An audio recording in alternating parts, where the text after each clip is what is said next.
morning, distinguished guests, allies, and friends. I would like to ask those of you who have not occupied your seats, please get seated comfortably, and we will start in a few minutes.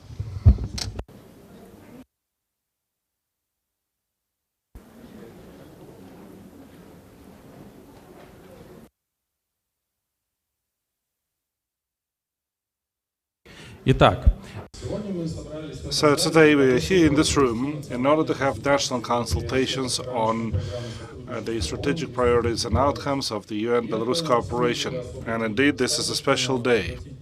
We can take a look at the weather we are having outdoors, and I believe that this morning you enjoyed it.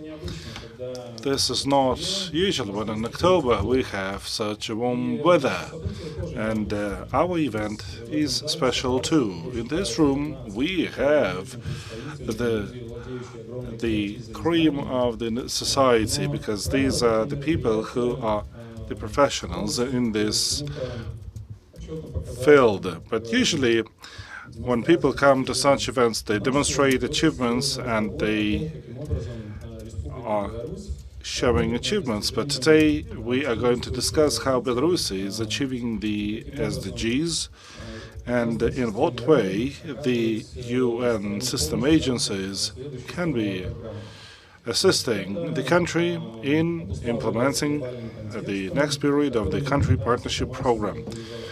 We have the global context that we are striving for localizing to the maximum extent. We have a little delay, therefore, without further ado, I invite Joanna Kazana-Wisniewski, UN Resident Coordinator in Belarus, to the stage.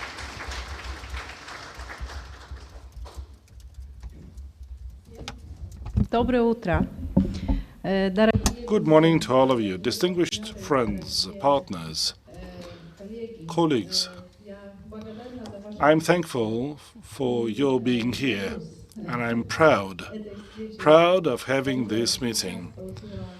I have received your signal that the United Nations are the organization that is perceived by the national leaders because they are present here today. Thank you very much for your assistance. And I'm addressing my thanks to the National SDG Coordinator, Mariana Shotkina. She plays a big role in the Republic of Belarus. She works in your perfect country, but she cooperates with the United Nations, with all the members of the UN family. Thank you very much for your leadership, Mariana Ankidinovna. Thank you very much for giving us your priorities. Thank you very much for sharing the vision of the prospects of the developments of your country with us. And thank you very much for accelerating the country in the SDG route. I also welcome Andrei Dapkunas, Deputy Minister of Foreign Affairs of Belarus. The Ministry of Foreign Affairs plays a critically important role in our partnership. This is our partner. And I would say that this is the partner for all years of the existence of the United Nations. We celebrate 74 years this year, and this global partnership between us and the Ministry of Foreign Affairs is also 74 years. As you know, Belarus was one of the founding members of the UN. UN celebrates its birthday tomorrow, and I would like to stress the importance of the roles of the members of the organizations that founded us in San Francisco on October 24th, 1945. UN is the global organization where all members should feel themselves like at home. And it is our great pleasure to build the same environment at our events for all the rest to feel that they are the global players of this development process. Today, at this national consultation, we will have other representatives and I will mention all of them. I've already said the Ministry of Foreign Affairs, Ministry of Health, Ministry of Labor and Social Protection, Ministry of Natural Resources and Environment Protection, Ministry of Economy, Ministry of Justice, Ministry of Industry, Ministry of Communications and Informatization, Ministry of Information, Ministry of Agriculture, Ministry of Sports and Tourism, and the Ministry of Anti-Monopoly and Trade. These are the government institutions that are directly involved in this. And this also includes the Ministry of Interior, which is police, and I welcome all of you. I can see so many partners, and I would like to appreciate all of you for coming here, because you are experienced in our daily cooperation with the UN system. And you also have a good vision of how this work is pipelined positively and not always positively. And it's important for us to know how you see our further cooperation. I welcome our partners from other institutions, national centers that are present here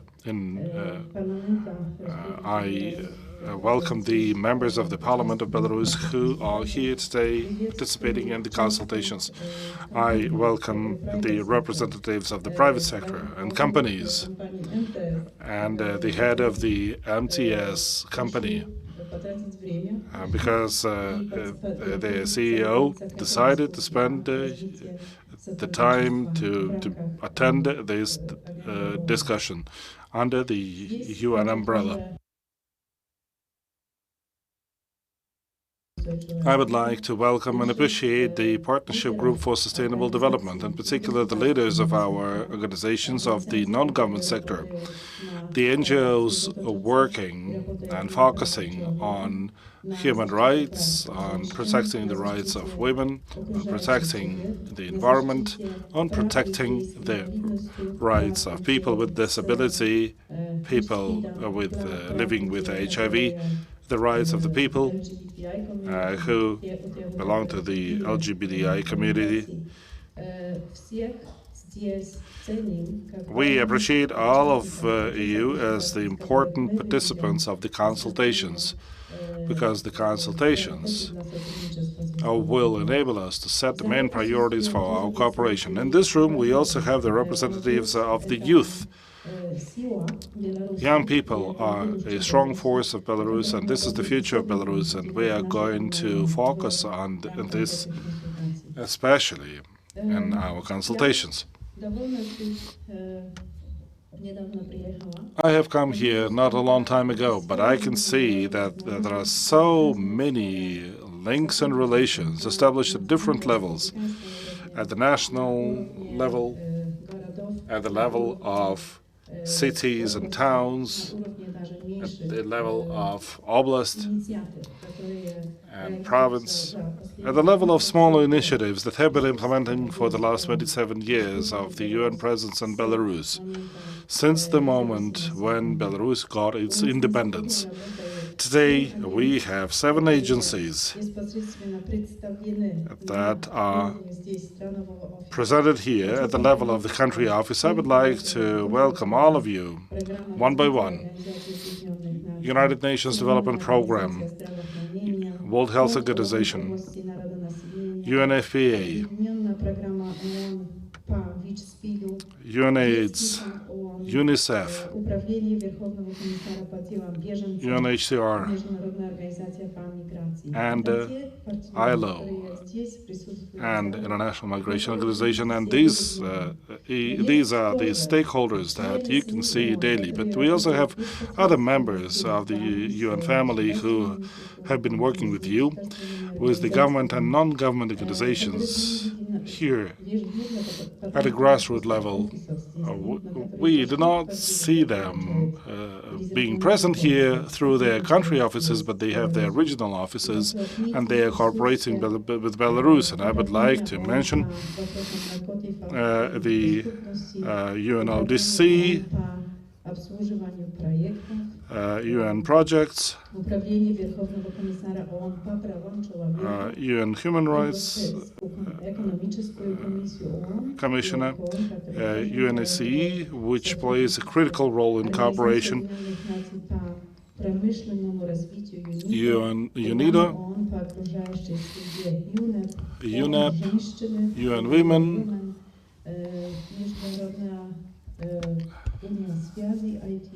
the ITO, and the International Labour Organization. I welcome all of the members of this large family of the United Nations. They will be with us today and tomorrow at this event. I will briefly say what we expect from this working meeting, because this is a working event and we would like to seriously use it to concentrate on the issues that you already know. We're going to be speaking about the SDGs, but what does that mean for Belarus and the Belarusians at every level, in every sector? And I also want to say that we do not start from scratch. We are based on the success and the lessons learned. Well, you do understand what I mean when I say lessons learned in English. So we are going to make evaluation of the things achieved, and we are going to get it today. Our experts can already report on efficiency and non-efficiency of our cooperation, and they can address these issues of cooperation with the UN. We are ready to get this feedback. We are fully open to get your vision of what this organization should do.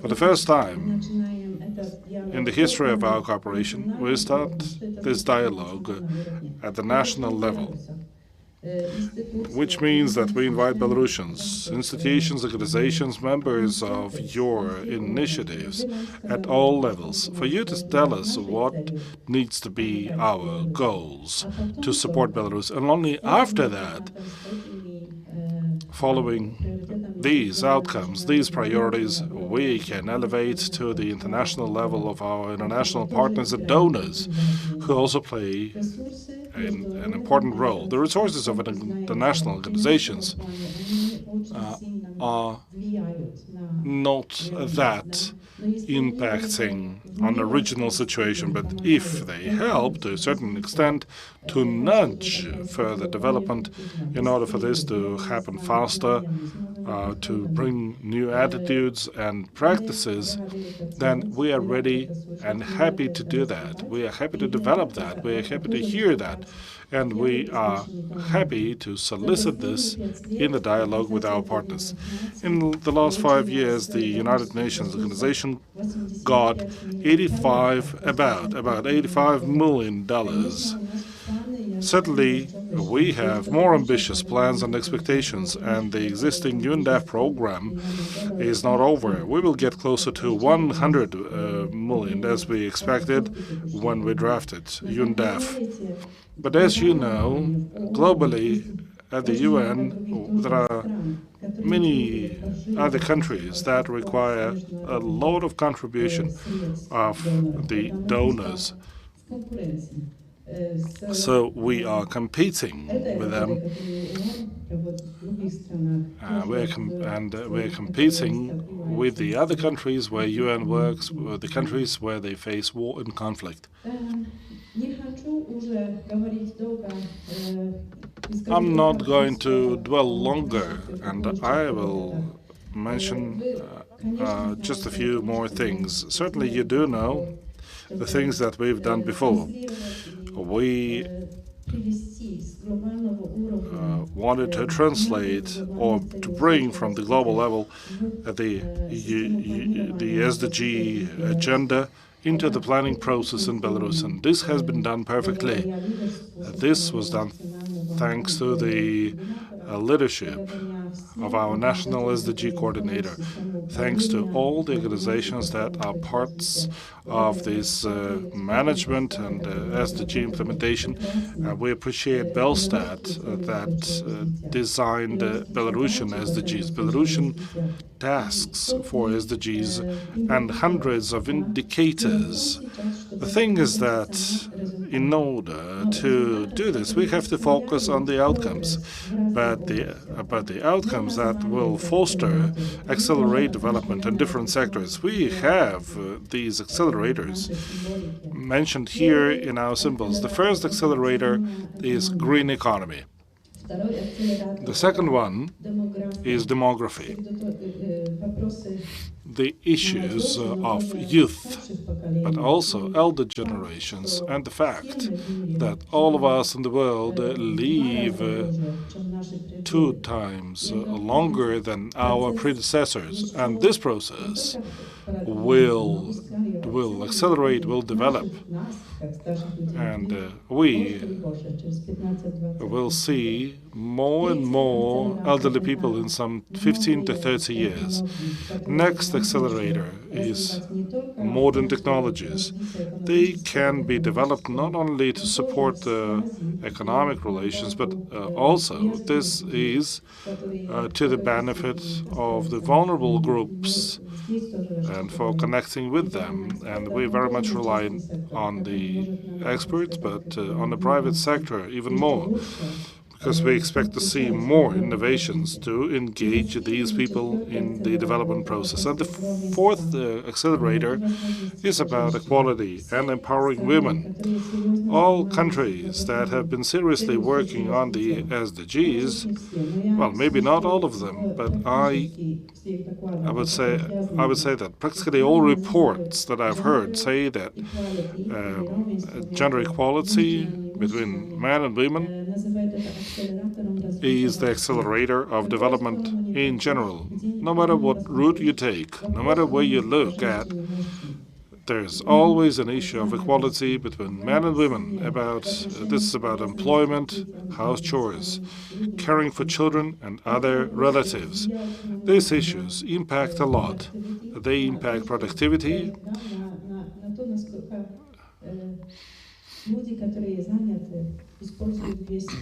They impact the capacity of people to unleash their capacity in full.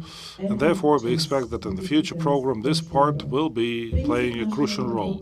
The principle of our work is leaving no one behind, to address those members of the society that are vulnerable to a certain extent and who are not in a position to protect themselves. Therefore, we promote equality not only of men and women, but of all people, because all people have a capacity, but not all the people have equal opportunities.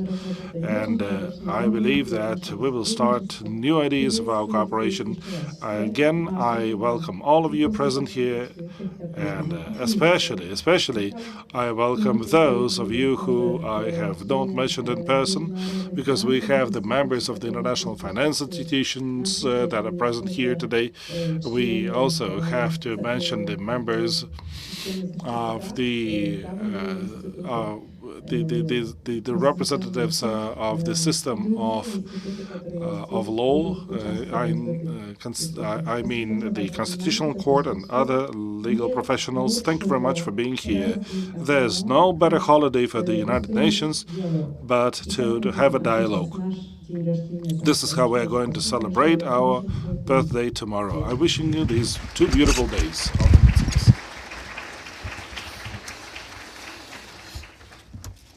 So I would like to thank Ms.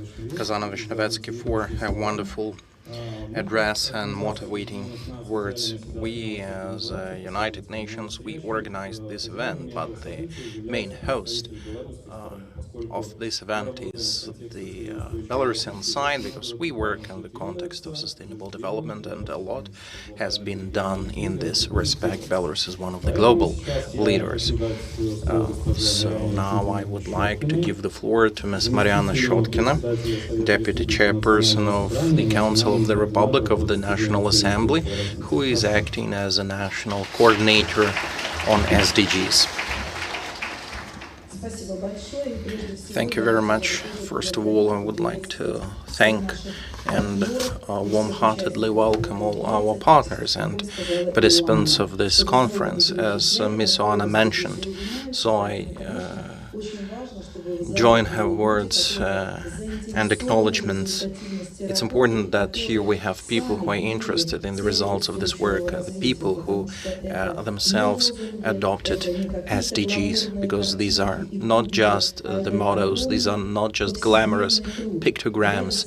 This is a day-to-day work to achieve certain goals. This year, the Secretary General made a decision about renaming the country program. It has been called the UN Framework Program for Development, and now it will be called the Framework Program for Cooperation in the field of SDGs and Sustainable Development. And this is very important for us because the whole world is now focusing on this sustainable development issue and achieving SDGs. The main goal is goal number 17, partnerships. And besides the partners who we have here, the motivated partners, these are our national and international motivated, I would like to emphasize these partners. We are also finding new friends.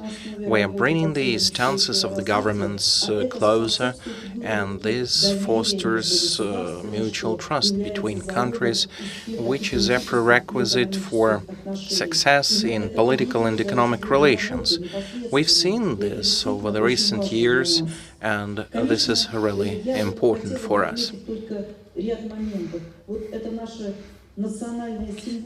Our national symbols, when we accepted the SDGs and we integrated it into our national development agenda, these national symbols and pictograms are already visible and known. National management architecture, you can see it on the slide, and the Council for Sustainable Development plays a crucial role here because the governmental agencies are implementing programs, and over this period of time we learned how to work together. We learned how to listen to each other. The Parliament, our partners, we are peers, and our partners from the partnership group can come and share their vision, make proposals. This is also a big achievement because this discussion is very good. This is a very nice forum, and we don't have even better forum for discussion in our country because the issues that are discussed here serve as a basis for the programs. Active international activities. And this is a three-tier analysis of the progress, and we implemented all the recommendations dating back to 2015. Global report, we've prepared the global report, and we are now preparing the next one, regional. We had the first regional conference and the national level. We also work at the national level. All governmental agencies received the books that were published by us together with the United Nations. This should be their handbook. This the starting positions of Belarus. These are the parliamentary hearings. All the presentations are included into this book, and governmental agencies have already reported about implementation of the recommendations of the parliamentary hearings, and we need to continue this work. Not so many countries have conducted parliamentary hearings on sustainable development and sustainable development goals. This is the regional coordinator forum, bringing together the stakeholders and interested governments. It was conducted in Minsk, and this was our first national forum that contains all the proceeds of this forum. So all these books, all these publications were sent out to every governmental agency. So these books contain various presentations, documents, viewpoints, so you can read it and rely on this in your everyday work. I'd like to draw your attention to the achievements so far. 23rd rank in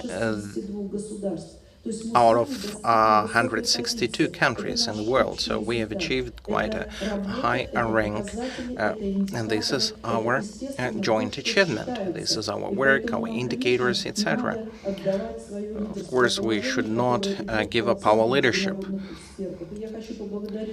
I would like to thank Ms. Kazana Vishnevetsky, Rashad, Olga Droshenko, and the whole country team of the United Nations and all the United Nations agencies for the work that we conducted together. I can surely say that if we didn't have the first program, we wouldn't be able to achieve such results, because this work requires financial resources. And the framework program till 2020 serves as a basis for all this. And the next program will serve as a follow-up. And today, during our discussions, we will have to assess the progress of this program, to make a revision. And our main goal is to achieve the priorities of the Pan-Belarusian Assembly. You can see it on the slide. And recommendations of the MAPS mission, as Ioana mentioned, and this is closely related to the priorities of our country. Let's have a look at the main milestones of the current program. So, governance, for example. So we have to do a lot of work. So now we are revising the approaches and improving our positions. The head of state visited the Academy of Public Administration, and he was speaking about the new shape of governance. Any governance or management means that the system should be taken to a higher level.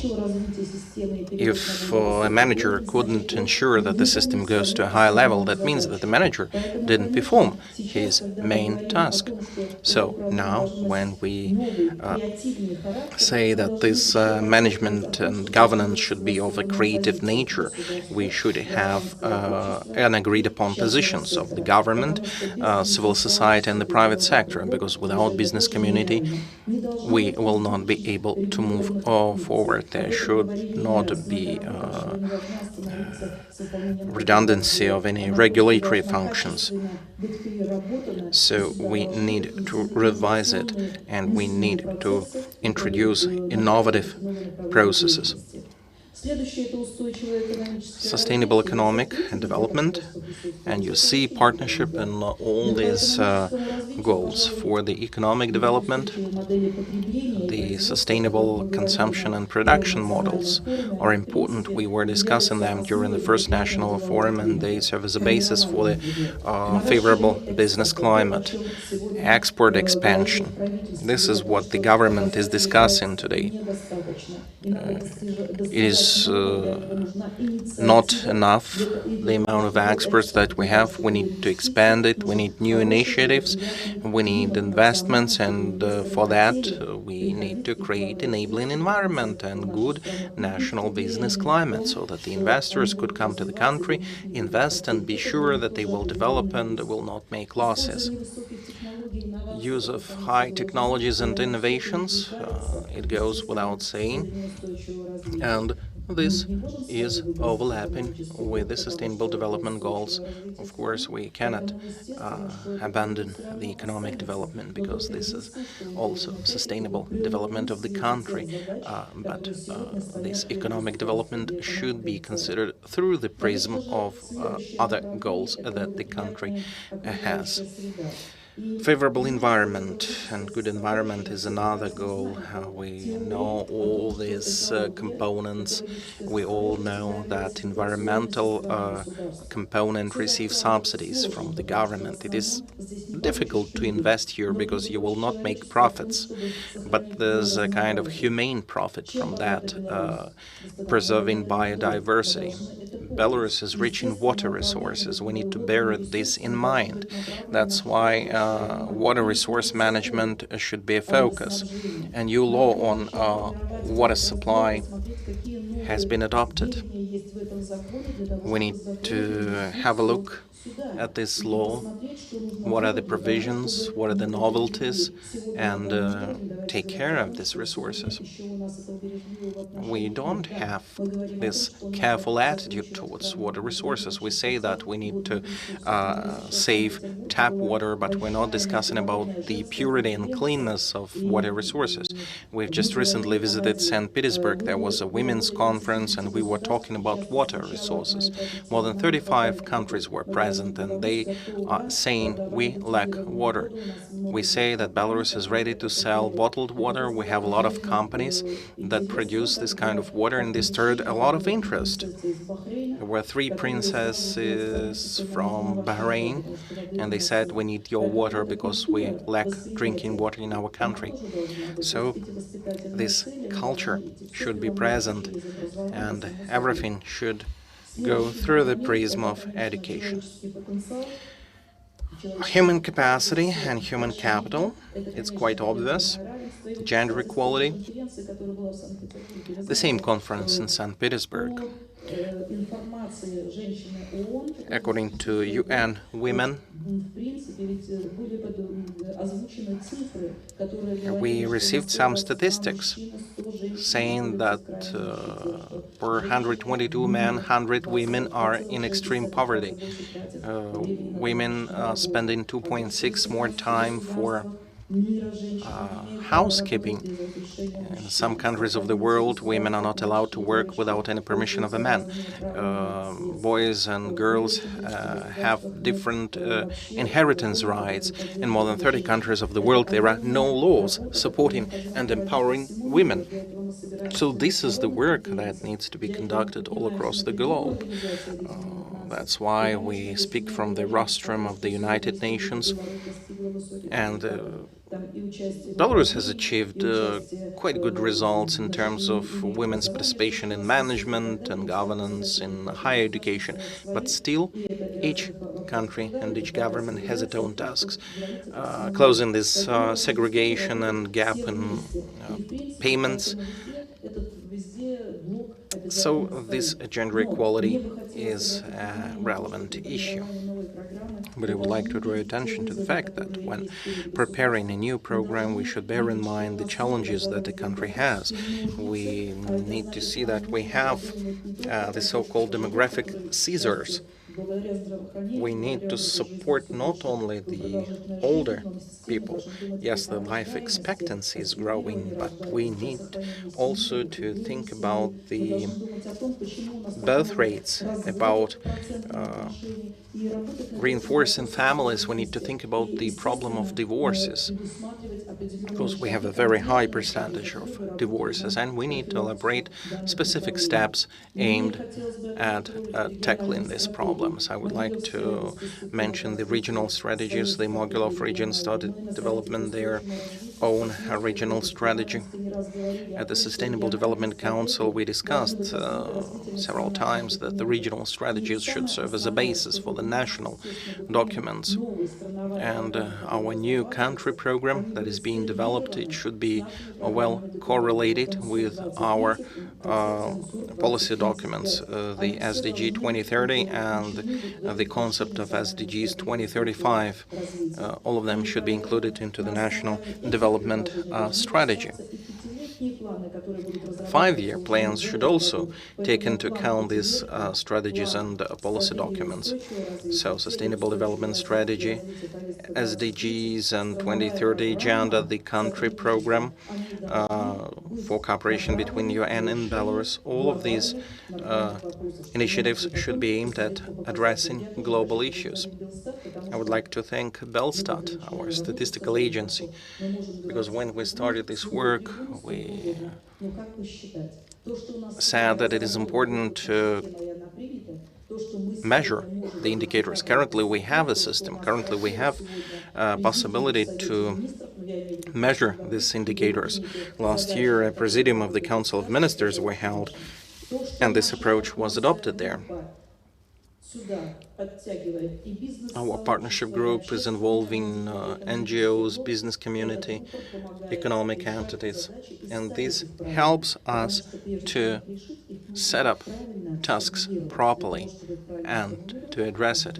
We need to properly formulate a task. In order to formulate a task, we need to clearly identify the problems that we have. So it's very important for us, together with international partners, to develop these programs, and we need to understand that only here in Belarus, at the national level, we are the ones who know our problems. I would like to thank our international partners for this work. They have come to listen to us. We need to formulate these tasks and problems, and they will know how to work. I would like to thank all of you for your attention. I would like to thank all of you for your work, and would like to remind you that the partnership group, the parliamentary group, the Sustainable Development Council, it puts a lot of responsibility on us, on our shoulders. I would like to especially thank the Ministry of Foreign Affairs, because all the backstage work is done by the Ministry of Foreign Affairs. We have a very good team, Nikolai Devakov, who is present here, and they are working on the technology of implementing the procedures that we currently need to achieve sustainable development goals. I would like to wish all of you success, good health, long and happy life, stay young and creative, and bear in mind that there is no age. This is your perception. When a person stops, it's like nature. When the lake, the flow of water stops in a lake, it turns into a swamp. So let's be fed by fresh springs, have fresh and new thoughts and ideas. Thank you.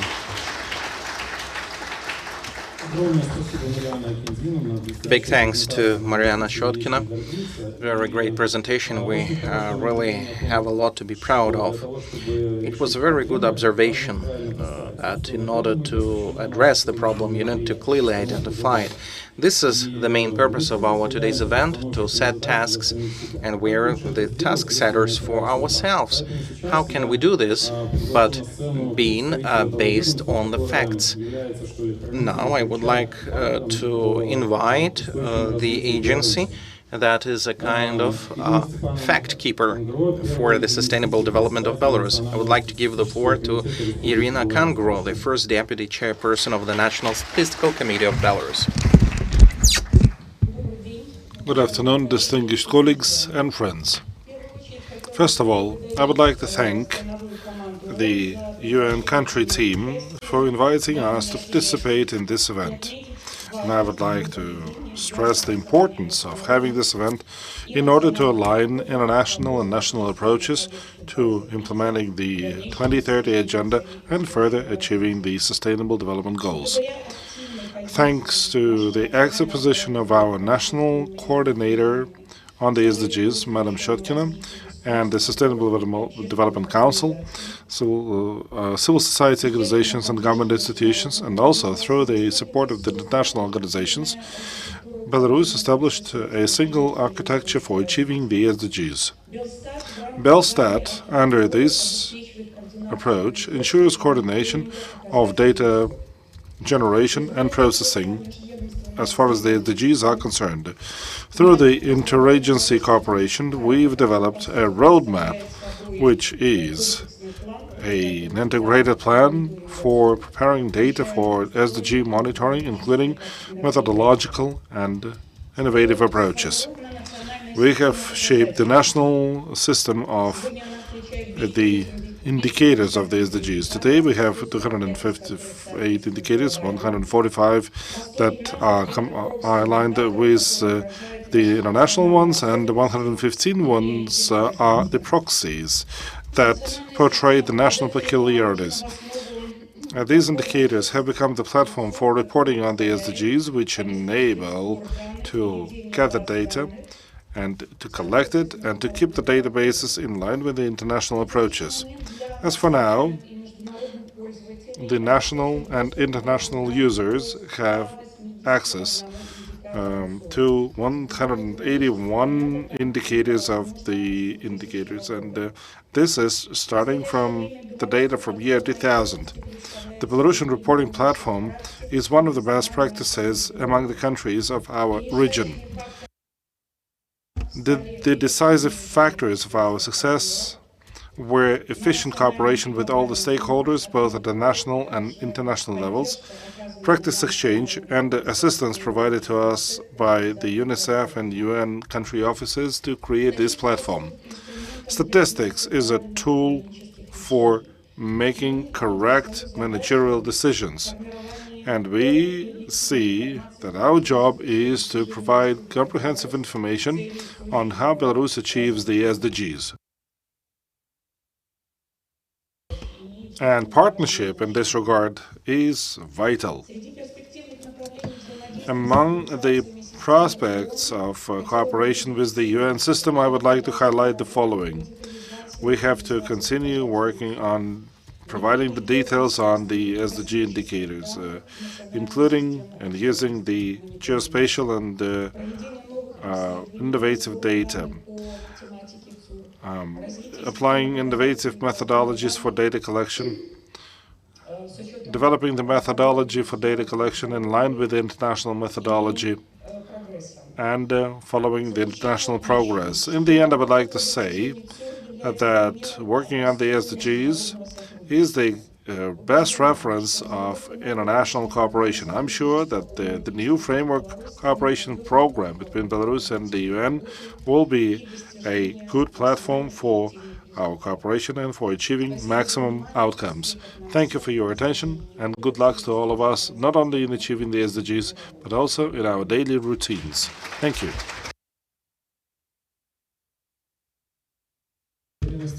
Thank you very much, Irina Stepanovna. We could hear the idea of exports, and I would like to say that Belarus can be not only the recipient of the best practices of sustainable development, but all our achievements indicate that Belarus can export such good practices and achievements. Belarus is top 23rd, and this means a lot. Therefore, I would like to give the floor to the government agency that ensures this context of international cooperation, and that is the facilitator of exporting the Belarusian practices. I'm giving the floor to Andrei Dapkyunas, Deputy Minister of Foreign Affairs of Belarus.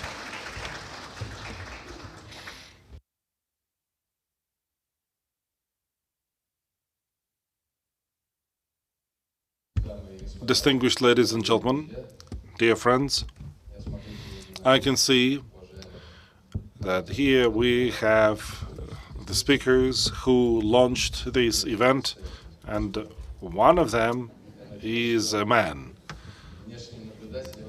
I believe that the external observers will see that this is a healthy gender balance, and this means that not only the beautiful half of the humanity is working on the SDGs.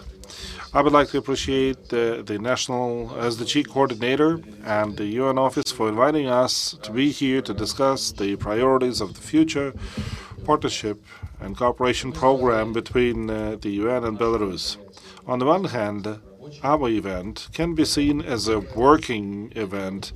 This is not the first cooperation framework. We used to have two before, and it is known that the UN system has shaped a long and constructive cooperation agenda with Belarus. Lots of technical assistance projects have been implemented here. On the other hand, and this has already been mentioned, we are at a new stage.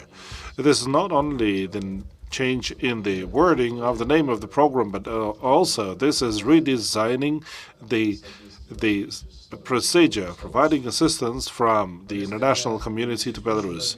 The SDGs agenda that we are working on today has been initiated by Secretary General of the UN, Antonio Guterres, and the reforms at the UN initiated by Secretary General. All of these things enable us to take a look at the program efforts of cooperation between the UN and Belarus under a new angle, and we hope that we will come to a level of better and more efficient cooperation. Today, I would like to suggest to the representatives of both Belarusian and international partners to try to answer to a few easy questions. First of all, does Belarus need a new framework? And if so, what shall be in this framework? And how shall we design our work in order for this to be efficient? The Minister of Foreign Affairs of Belarus definitely has its own opinion on this point, and I'm ready to share our views with you. And we do not want to say that this is the only right opinion. We know that there are different opinions on the issues that I've mentioned, but we believe that the UNDAF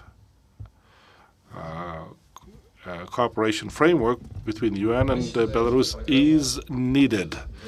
We believe that this will be an umbrella document for all agencies of the UN at the country level, and this document will set the priorities of providing international assistance. This is not a novelty for people present here, that before we start working on the program, we have to reiterate that it's critically important for the new program, when it is being drafted, for the partners of from Belarus to shortlist the development priorities in order for us to see that these priorities are pursued by the UN and the UN agencies. So, we do not need the UN program for Belarus, but we need a Belarusian program with the suggestions and proposals of the international community in the scope of sustainable development. And that it would comply with the requirements of our international partners. We would prefer the following principles to be pursued when doing this work. First of all, we believe that this program should ensure that we are based on the UNDAF outcomes. We shall take all the best from the legacy. On the other hand, we shall avoid the shortcomings we had there. For example, this overwhelming mechanism of the program evaluation. We believe it would be correct for the new framework to be a laconic, clear, transparent, concise document without needless details, not because we cannot write long, but just because this program needs to be clear to everyone, even to a non-qualified reader. We believe this shall be about five paradigms of sustainable development that Mariana Ankitivna mentioned. At that, when drafting a new document, we believe it's important to consider the priorities mentioned in the existing documents. You know them all. I will name it again. The National Strategy of Sustainable Development until 2035, the International Technical Assistance Program, and the roadmap on achieving the SDGs in Belarus that was based on the acceleration platforms suggested by the MAPS mission. This agenda shall be practically interesting to both partners, national and international, including the UN agencies and our donors. Ideally speaking, our donors shall see this framework as the action plan. This document shall be interesting to the donor community, and this shall facilitate more donor assistance provided to our country. In the end, as Joanna said, the day was especially designed for us to have this consultation, and this is on the eve of the UN Day tomorrow, because we celebrate this on the 24th of October, starting from 1984. That was the day when the UN Charter became effective. It became a unique example of international consensus and commitment to multilateral approach. On the eve of this day, I would like to wish the participants of the consultations to be open, to be ready to dialogue, as the authors of the UN Charter were. Be brave and look for creative solutions. Thank you for your attention.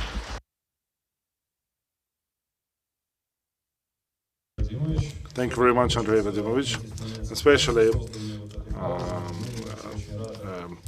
we are very happy that you've made a pause when you said when speaking about this framework, that we need this. And it is very good that you've mentioned that the representatives of the country have to express themselves, because today we have to get these priorities and we have to put them into the program. I think that this interoperation is going to be direct, and you will get a lot of this input and feedback today. In this regard, I would like to say that the success of the framework program and the success of achieving the SDGs in general is impossible without engaging all the sectors of the society. Therefore, I'm passing the floor to the SDG Partnership Group Coordinator on Social Issues and the Chairperson of the Gender Perspectives, Irina Olchovka. The floor is yours.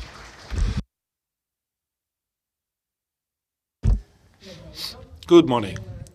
Distinguished Mariana Ankizina, distinguished Mariana Joanna Kazanowicz-Niedzwiecki, partners, friends, I would like to welcome you on behalf of the partner group on sustainable development, on behalf of the 7 coordinators that are members of this partnership group. We welcome such national consultations on the priorities of the framework cooperation between Belarus and the UN for 2021-2025. This is an important process aimed at achieving the SDGs.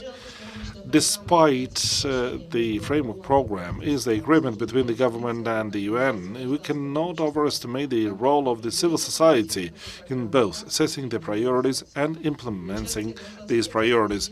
And the engagement of the civil society is important for the same reason, because of which we are building the design of the national architecture.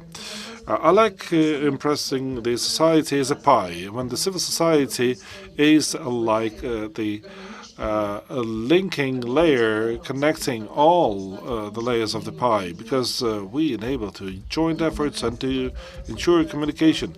We ensure that all healthy ingredients are easily digested, and nobody wants to have a dry pie. And today I would like to suggest the 3 ingredients that the partnership group offers. First of all, I would like to stress that the partnership group is ready to be actively engaged in developing and implementing the framework program. And we're also ready to ensure monitoring and evaluation, because we believe that monitoring is an important function of the civil society organization. We're ready for the constructive dialogue and cooperation with the UN systems and the government institutions. Throughout 2019, the members of the partnership group have drafted and agreed with the national coordinator on how they are going to proceed and how our activities will be more open, transparent, and clearer to all the participants and stakeholders. And the main idea of this format is that without being a public institution or the ministry for civil society organizations, this partnership group can provide a position participation of different civil society organizations. We are multiple. There can be different views on how the 2030 agenda should be implemented. At that, we want to introduce our views on the systemic issues that impact the achievement of the SDGs and impact the society as the object of this effort. In order for our cooperation to be more sustainable, systemic, and to ensure a legacy, we will be working on systematizing the activities of civil society organizations. The SDGs can be implemented only if we engage non-commercial, private organizations, the academic society, and the mass media. We shall use the resources of different stakeholders, and only then we can ensure the added value. And this is actually meant under Goal 17 that we mentioned. What are the resources of different players of the group?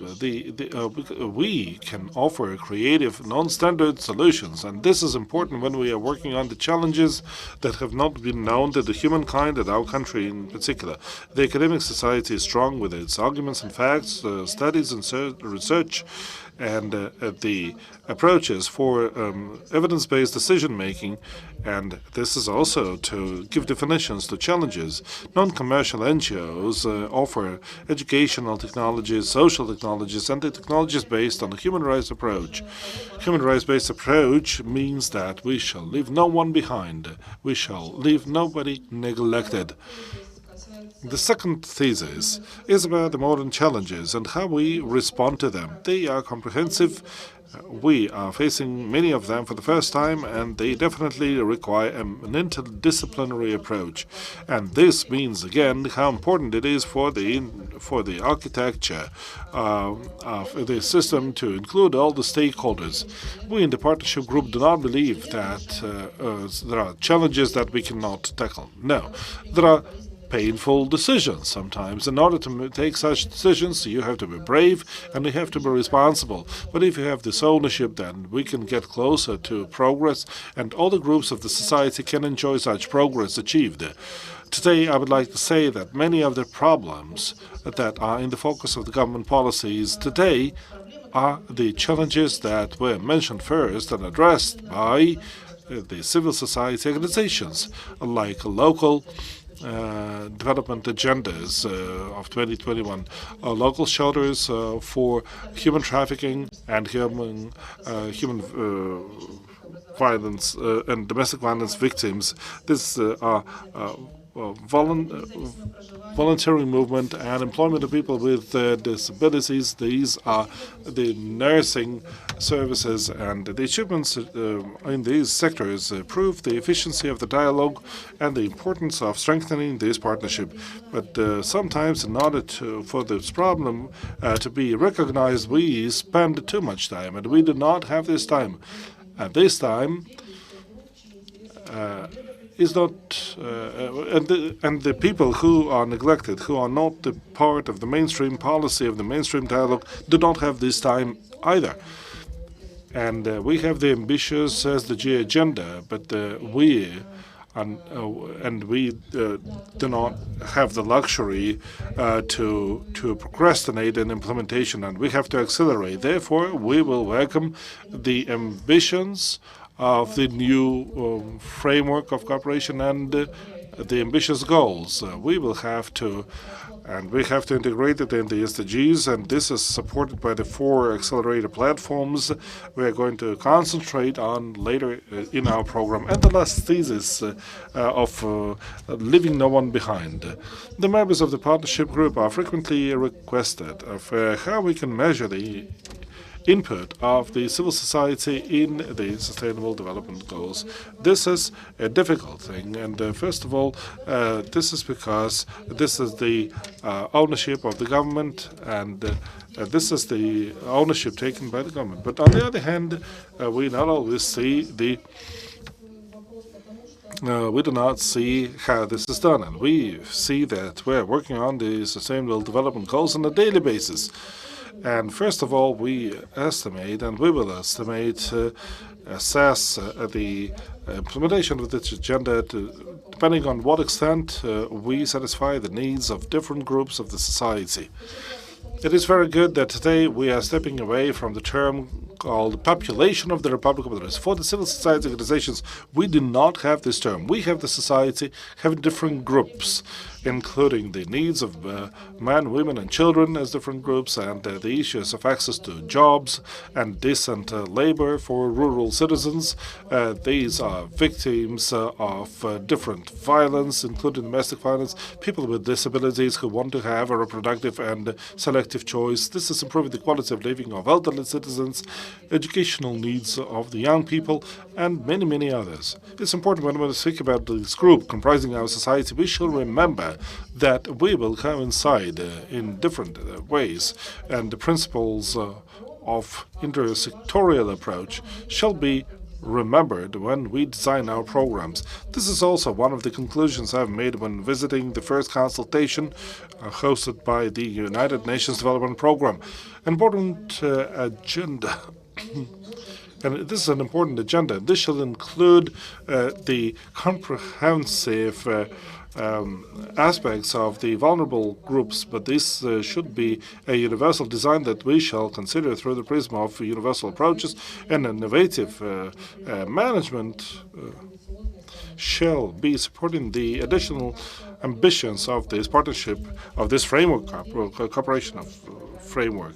And we believe that this cooperation framework will host supporting all the people, and we shall remember that we are working for the people, and the progress and happiness shall be for particular people.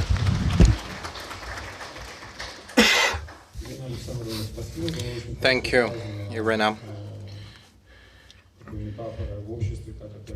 You were using the spy metaphor. That was very nice, and since this audience in the house is not the kind of representative of the Belarusian society, but I guess that each group of the society is represented here, and with such representation we might be able to find a consensus. I would like to thank dear friends, colleagues, ladies and gentlemen. This is the end of the first part of our consultations on the global context. Now we get down to the analysis of the country context, national context, while other speakers are preparing. I would like to give the opportunity for those of you who work in different offices to start dealing with the sustainable development. Probably if you need to leave, some of you who are busy, you can leave now. We have this short break.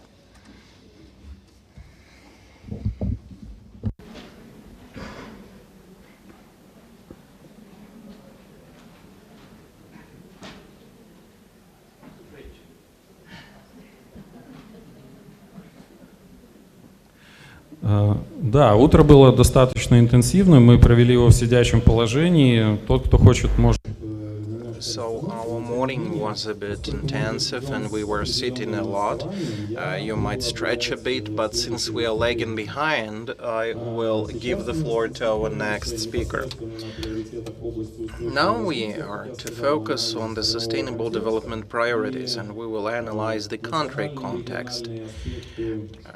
National and regional aspects of socio-economic development will be described by Mr. Alexander Chubrik, the director of the IPM Research Center.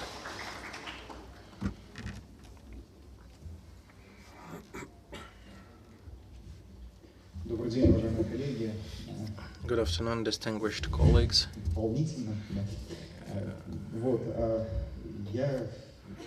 I'm very much excited to speak here, and I will try to inform you about the results of our studies and our view on the sustainable development strategies that we have on the national level, the 2030 development strategy, the SDG concept till 2035, etc. and I will offer a couple of questions and issues for further discussion. We have been speaking a lot about the importance of strategic vision and having strategic documents.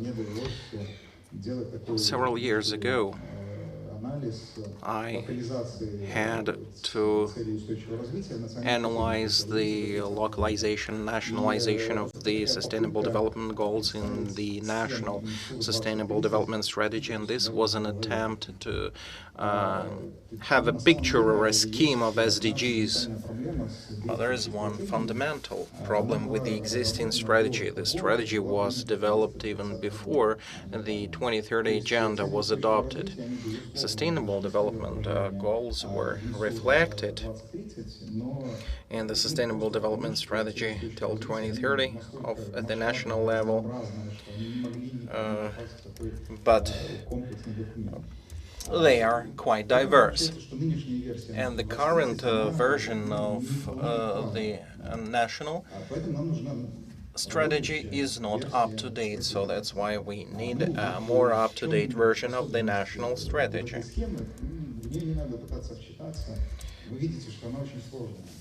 So this scheme is quite complicated. If you have a look at the 2030 Agenda and its layout, it's quite simple: 5 priorities, 17 goals, then targets, again structured according to a certain logic, achieving something, financing issues, etc. Here the goals are not related to the targets.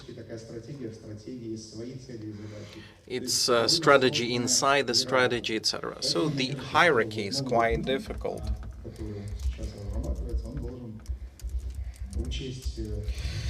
So the new document is to take into account all these shortcomings and peculiarities and should be much simpler. So this is an attempt to analyze the national strategy on SDGs till 2035.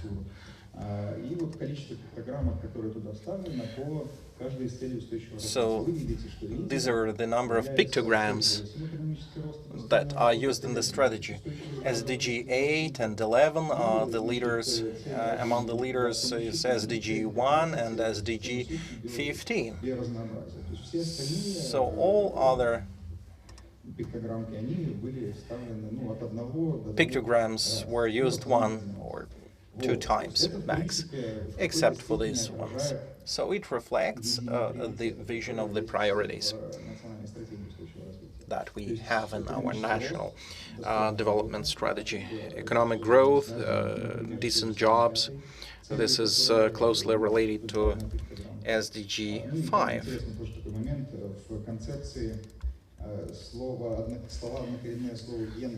And in the concept, the words using gender are used till the section dedicated to gender equality. After this section, they stop using the words gender.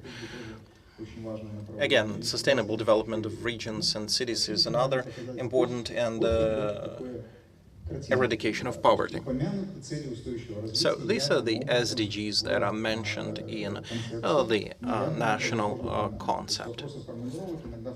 So they are directly or indirectly mentioned, and the targets are in line with the general targets of the Sustainable Development Agenda. But the current concept, probably I will not be politically correct, but the current concept fully not very much obvious. So if we put these programs into the numbers, you can see how it looks like. Roadmap that was mentioned today, and the accelerators. The main idea of accelerators is very simple. If we focus our resources on these 4 areas, it seems that everything is okay and we achieve all the goals, and we achieve synergies from the use of our resources, financial and human resources. What links all these accelerators? the most important task is to integrate the roadmap with the document that is being developed, that is the National SDG strategy till 2035. So these are the quotations from the vision section of the national concept of SDGs, and you can see that there are a number of keywords and key phrases here: decent work and decent salary. So how we efficiently use human capital that we have to have maximum return on it.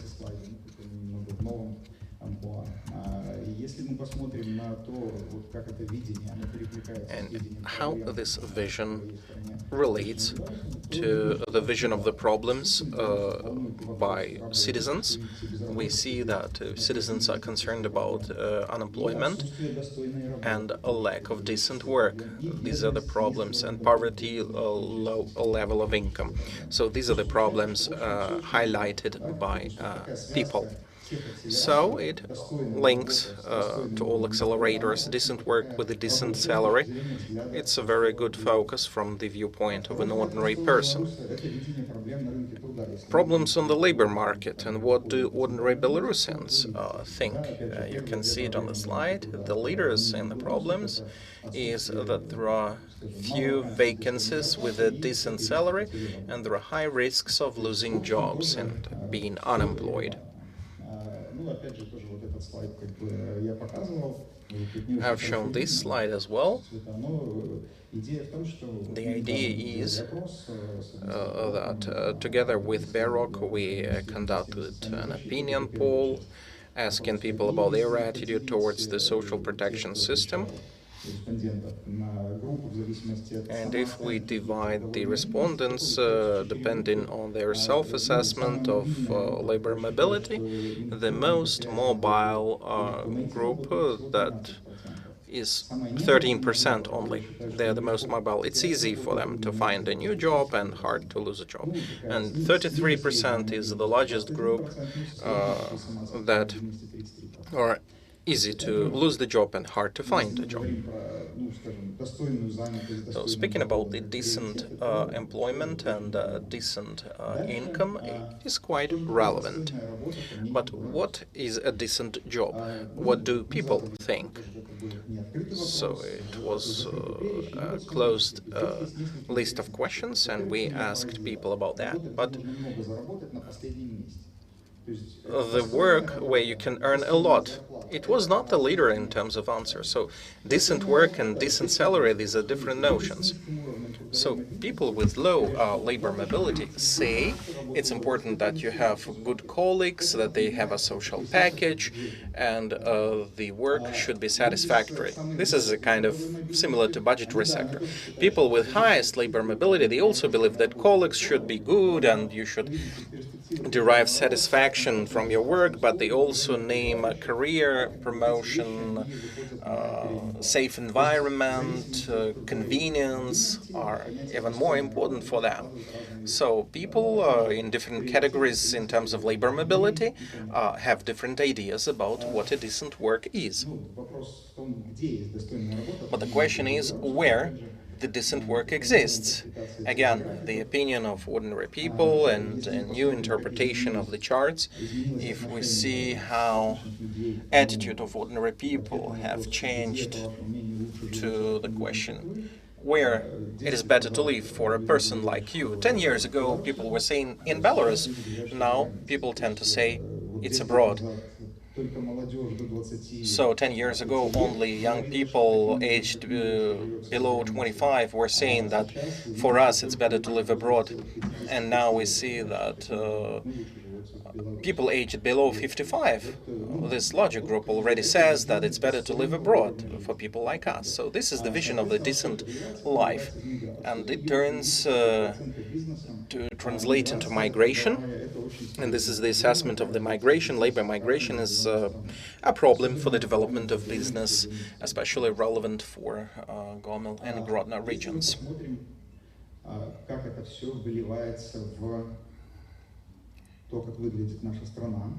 And what does it mean for our country? So there's a kind of depopulation of Belarus.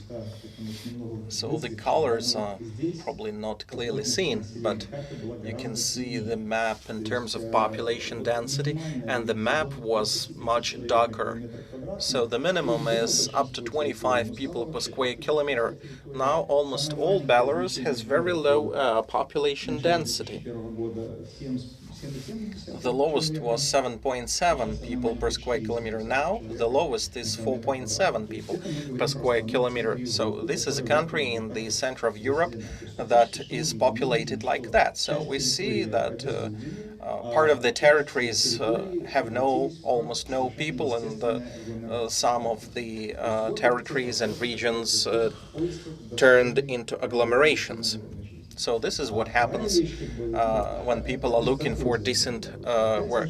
And another thing is loss of income in Belarus. So the first map is darker than the second map. What does it mean? Less than 60% of the average salary in the city of Minsk. Many regions had 60%, at least 60% of the salary of Minsk. Now, almost all regions and districts have salaries that are lower than 60% of the average salary in Minsk. So this gap is increasing. Only one region, the Soligorsk region, has a salary equal or even higher than the salaries in Minsk. Previously in Soligorsk they had 25% higher salaries than in Minsk. So only Minsk and Soligorsk regions are now having a relatively large salaries. So there's quite clear where the migration flows go.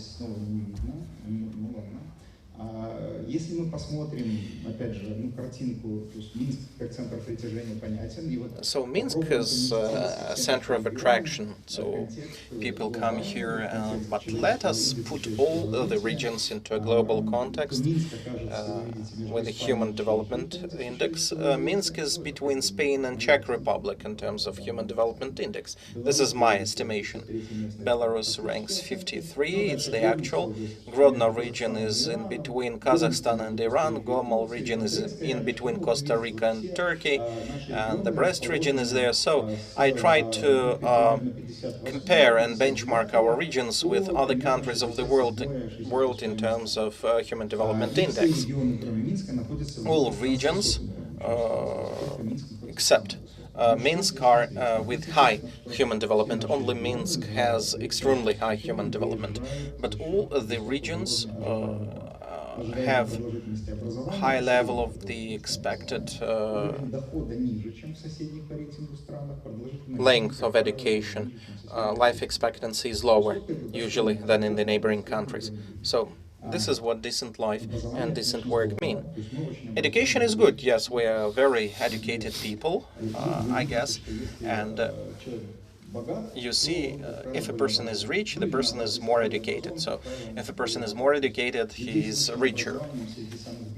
Among the poorest people, we have very little percentage of those who have high education. So there's a clear correlation between the education level and the income. This is what business thinks. There were BIPs questionnaire done by the World Bank together with EBRD and Belarus. Belarusian business compared to the global business and business in the region highlights the mismatch between education and the needs of the business.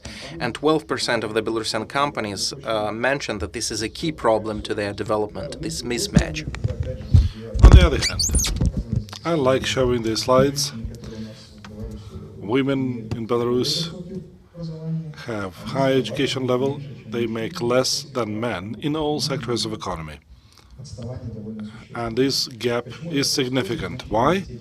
Significantly, in recent years, we have seen the wage divide in communications And ICT, the thing is that in this sector they pay a lot to men and women. Women make much less than men, but women make more than in any other sector of the economy. So this is the particularity. But even without this sector, we have a significant wage divide between genders, more than 8% gap. Why? We have mentioned it numerously. This is the study that we had 2 years ago, 1 year ago, and this year, so we combined the data. It turns out that before giving birth to children, men and women make similar wages, but for Minsk city. Women make even more sometimes. But once children are born, women go on maternity leave, stay longer there, off work, and their education is devaluated. And then in our sustainable development concept, but by 2035, we put down that we have to reintegrate women into the labor market. So we spend a lot of money for women to get their perfect education. Then we have to reintegrate them after the years spent in a maternity leave, the years that they lost. So what is the outcome? First is not only reintegration of women into the labor market, but also combining work and caring for children, and for both parents to do this. The regulatory framework that we have today about the paternity leave, nobody takes it seriously as a measure, because this isn't like a mock measure. It's only leave for 2 weeks for men.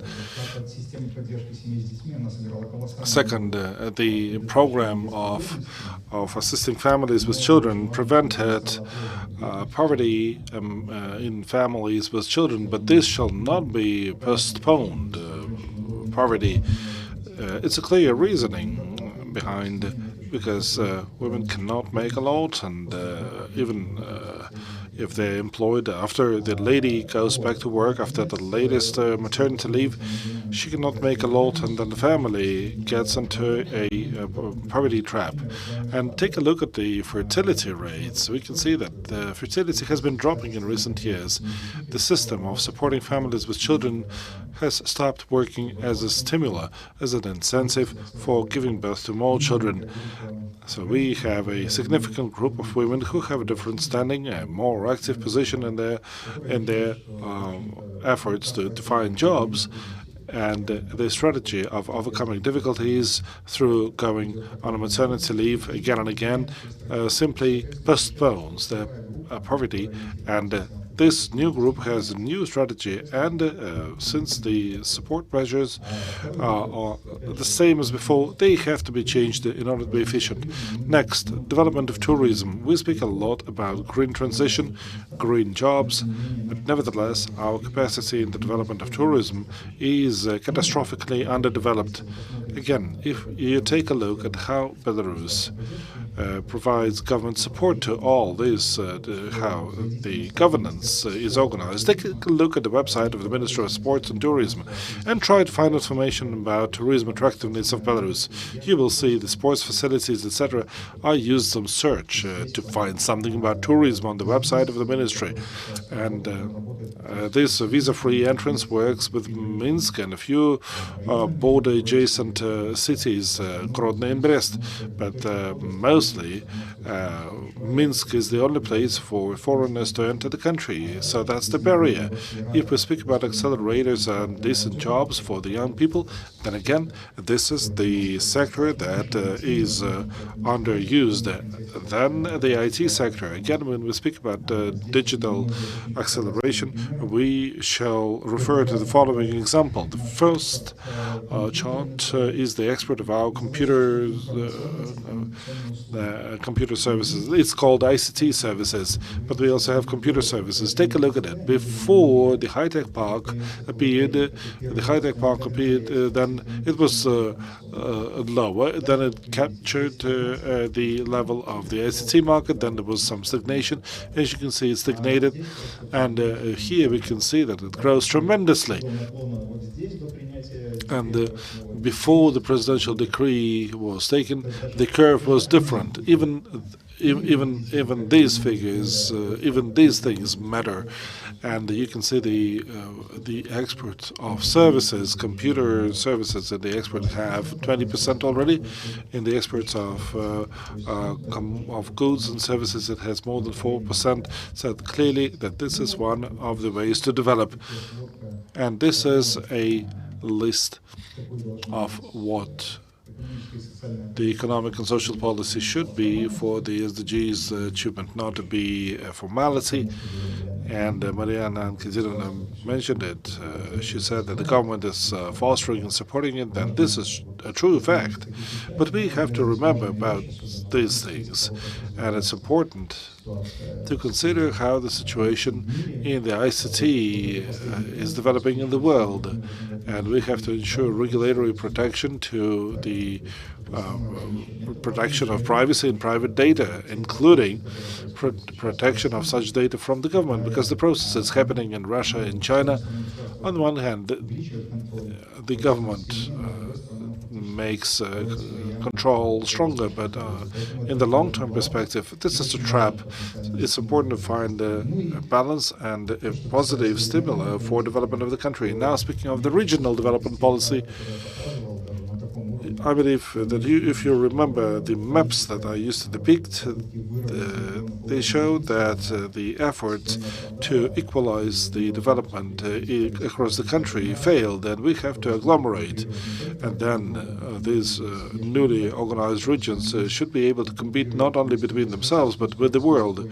Minsk is not competing with Vitebsk, but with Moscow or Warsaw. And all the rest of the ideas that have been described here have been numerously mentioned in our publications, so please enjoy. This is quite a chaotic presentation, just like the National Sustainable Development Program until 2035, and this means that this is in our mindset. Thank you very much, Alexander. Well, this presentation is very structured, though he tried to show that it was not. And it's a nice snapshot of the social and economic development of Belarus, and we can see that there are different industries and groups of population and regions. It's an excellent material for discussion, and we cannot but agree. And that's why we're here to discuss it.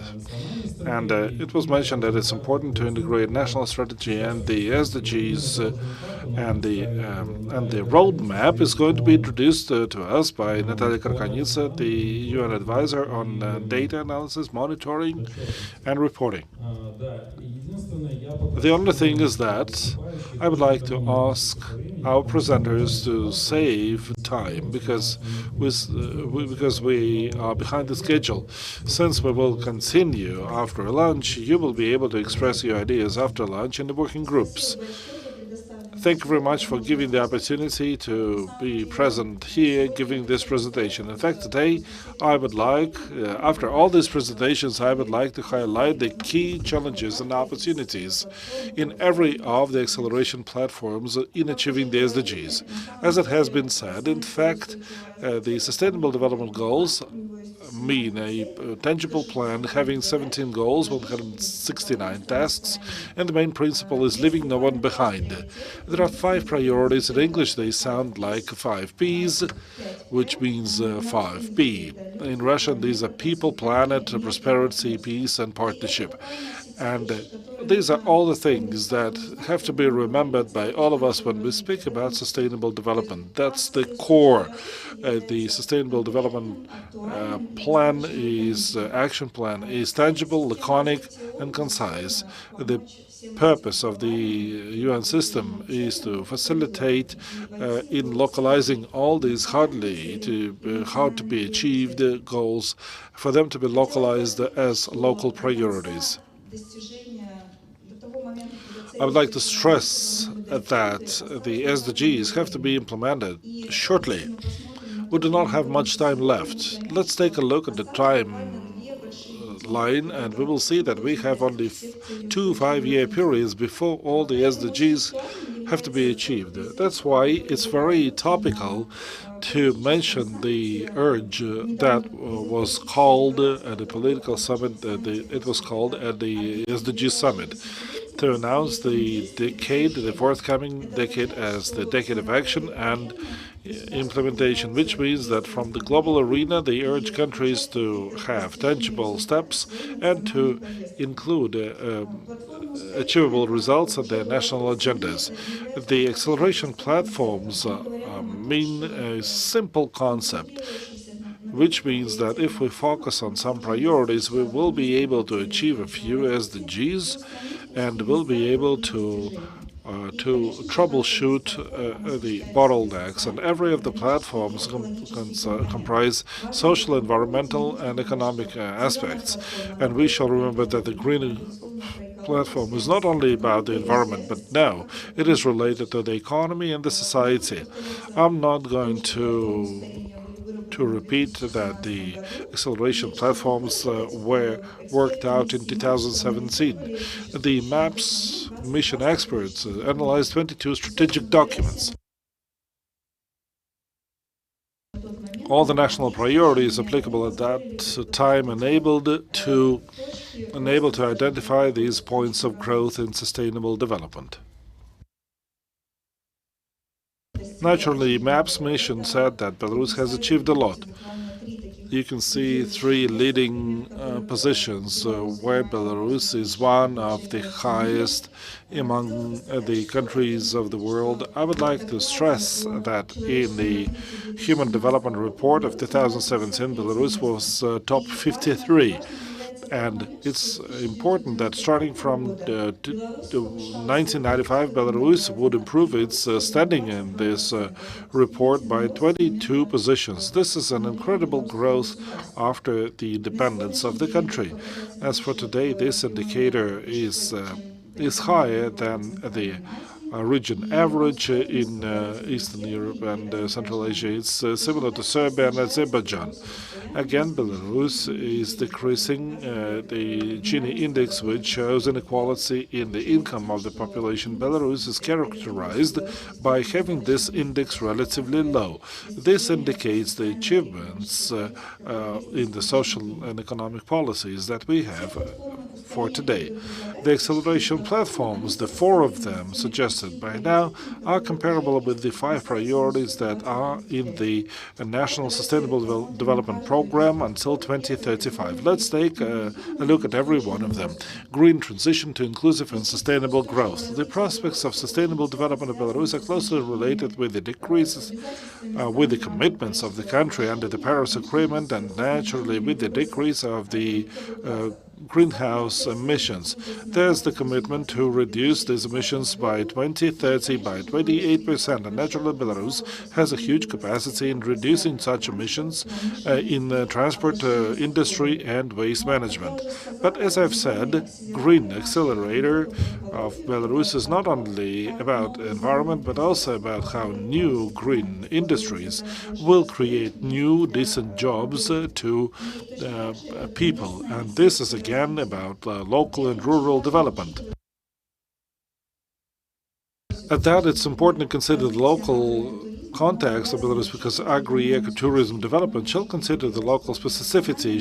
This shall not be considering only the national aspects, but also it shall consider the grassroots aspects. And it's important to remember biodiversity and natural ecosystems in this acceleration point. Small and medium enterprises play a crucial role. Today, they are about 25% of the GDP, and they are an integral part of market economy, and naturally they are the source for new jobs and for accelerating economic growth that would also facilitate social progress and environmental progress. Next accelerator is focusing on future generations. Belarus has always been proud, and for a good reason, about the achievements during the first decade of life of a person. Whatever is done during the first 10 years of life is a lot, but the rest of the challenges follow in the next 10 years during the adolescent years. And the key things mentioned are decent employment, healthy lifestyles, and considering the opinions of children in making decisions on them, especially those children who are in vulnerable situations. Today, there is high vulnerability of children, adolescents, and young people as far as tobacco consumption, alcohol drinking, and drug use are concerned, NCDs, communicable diseases, stress situations, violence, and illegal activities. Belarus has progressed a lot in the recent decade in finding alternatives to institutionalization of children, which means foster families and orphan families, and the number of children who are in the institutions has been reduced by 58%. This is a significant progress, and we shall continue supporting this trend in the future. Digital transformations and social innovations enable us a lot. This is the acceleration point that is not about challenges but about opportunities, because Belarus is top 38 in the UN ranking on the development of e-government. As for today, there is the government program until 2020 on the development of digital economy and digital society. The government program envisages such priorities as providing public services and administrative services electronically, ensuring their affordability, availability, and affordability, providing healthcare, educational, and other services through a single information space. We'd like to say that the ICT sector is a huge potential for growing competitiveness of the country and for creating new jobs.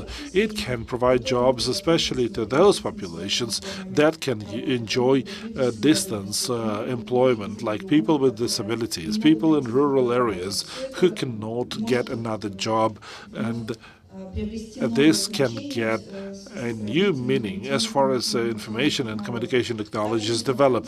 Also, we shall remember about the social component of this accelerator, because new technologies help inform people about healthy lifestyle, raising their awareness about the environment and other issues for them to be better engaged. So in addition to development of infrastructure and knowledge on information technologies, in addition to expanding this infrastructure and accessibility, we shall not leave no one behind. And the technologies give us this chance. And finally, gender equality in the society.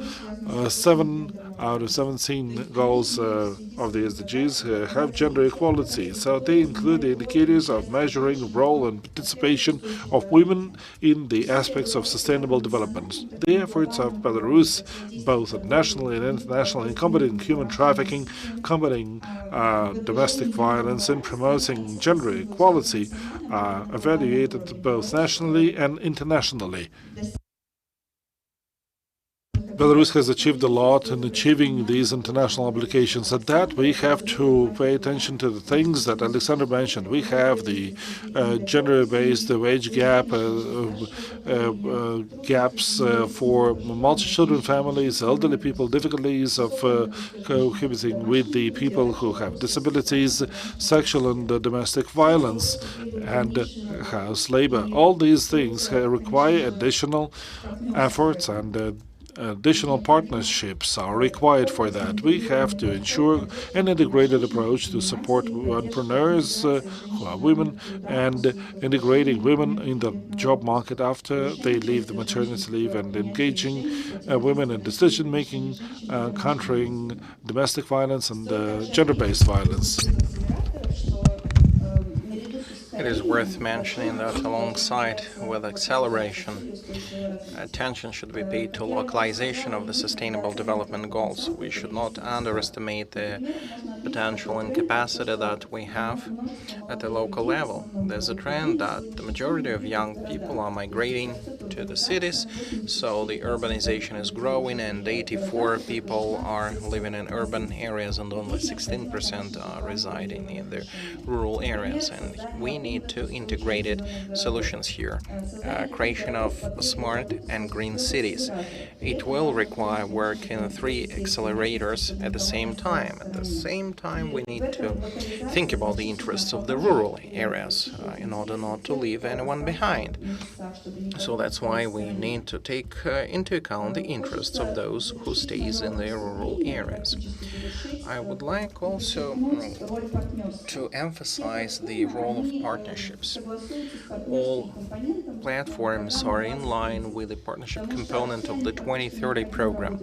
All of them are saying that we need to put efforts together, government, civil society, business, UN, academia, all sectors of the society. When the MAPS mission experts analyzed all the strategic programs and documents, they've seen that only 11% of SDGs that are related to partnerships are integrated into the programs, compared to 51% of people-related SDGs and 39% of SDG related to well-being. This testifies the fact that there is room for further integration of partnership issues in Belarus. So ambitious sustainable development goals cannot be implemented only due to our desire and vision. It should be reflected in the national programs and budgeting in local programs. New framework program should become one of such programs. Thank you for your attention. Thank you, Natalia. We're becoming more and more technical and identifying milestones in our sustainable development progress. But this progress is measured by data. And what is the current status of our monitoring and evaluation system for sustainable development goals? This will be covered by Ms. Irina Mazayska, the head of the Department of International Cooperation of the National Statistical Committee of Belarus. Distinguished honor, distinguished friends and partners, since the adoption of the 2030 strategy with the support of the National SDG Coordinator and UN agencies, Belstat, together with other governmental bodies, has established a large-scale national M&E system. I will try to brief you about what has been done in this respect, what do we do now, and what are our plans for the future. As mentioned, within the framework of the architecture of managing the SDG achievement in Belarus, National Statistical Committee is coordinating, producing, and monitoring the statistical indicators on SDGs, which is fully in line with the approaches adopted on the international level, where the Statistical Department of the United Nations plays this role. So we have a list of indicators to monitor SDGs that serves as a basis for the national reporting platform. As Ms. Irina mentioned in the morning, this list includes 258 indicators, of which 145 are in line with the global indicators, and 113, these are the proxy indicators, in addition to the existing ones. The production of statistical data is done not only by Belstat. We have 25 governmental agencies who do this.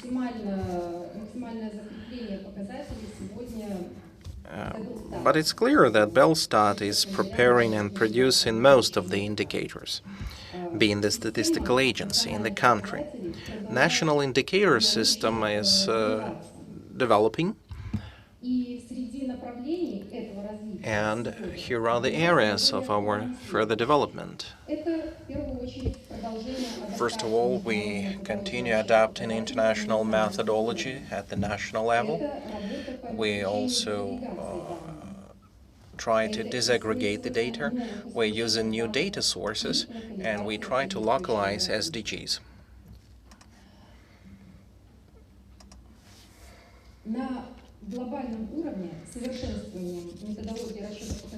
The improvement of the SDG indicators at the global level is done by the interagency expert group established by the UN Statistical Committee. Belstat is actively involved in the activities of this group. Taking into account the progress of the international methodology, we are adapting global metadata to the national conditions and context. 1 year ago, 131 indicators were in line with the global level. Currently, we have 145 indicators that are in line with the global indicators. Custodian agencies are actively involved in this work. Majority of them are UN organizations. We have good experience of cooperation with the WHO, Ministry of Health, and Belstat. As a result of this cooperation, we developed a national methodology to calculate an alcohol abuse indicator, and we computed this indicator for Belarus. Another example of adaptation of the global methodology was the adaptation of the methodology to calculate the contribution of tourism into the GDP. So we are developing the satellite account on tourism, and this allows us to compute this indicator in Belarus. We also have cooperation with the Central Research Institute for Water Resources under the Ministry of Nature. Together with them, we are able to compute 6 global indicators related to SDG 6, clean water and sanitary. Following the main principle of the 2030 Agenda, leaving no one behind, Belstat is working on data disaggregation. This work is done in the following areas: improvement of the statistical reporting, conducting new surveys, and active cooperation between Belstat and other governmental agencies. Sample surveys of households is an important source of disaggregated data. We conduct one-off and regular sample surveys. In order to create the database for SDG monitoring, we improve the program for sample surveys conducted in the country. The current system of SDG indicators includes 10 gender and gender-related indicators, of which 53 are available and 20 are still in development. 25 indicators can be disaggregated by the type of disability of people, and for 10 of such indicators, data are already available. We also cooperate with the governmental agencies in terms of disaggregation of data in order to improve the collection of data about men and women involved in entrepreneurial activities. We cooperate with the Ministry of Justice to ensure the monitoring of land and property relations with the gender breakdown. We cooperate with the State Property Committee. Monitoring of SDGs means that we have a big portion of data. At the global level, the use of GIS and space technologies are considered as the means of obtaining large bunches of data. We are not lagging behind, and in Belstat we have a working group on the use of space technologies and GIS for data collection. On this slide you can see the indicators which are considered by this working group, and currently we have certain methodologies to prepare and produce these indicators with the use of these space technologies. Таким очень важным направлением развития национальной системы мониторинга является их региональная локализация. Regional localization is another important aspect of the monitoring and evaluation. We already have the regional list of SDG indicators that takes into account national priorities and the specificities in the context of the certain regions of the country. So this work was done by the regional Sustainable Development Working Groups with the participation of Belstat. Currently, the list includes 121 indicators. Some additional indicators were suggested, like smart lighting of streets, share of electric cars in the total fleet, construction of housing in the satellite cities, etc. So we need to digitalize this data and introduce them into the national reporting platform. At the end, I would like to speak about the availability and accessibility of data. Currently, the reporting platform contains data for 181 indicators, so international and national users can check this data, familiarize themselves with the targets and the actual results in the Republic of Belarus. Speaking about accelerators of sustainable development, we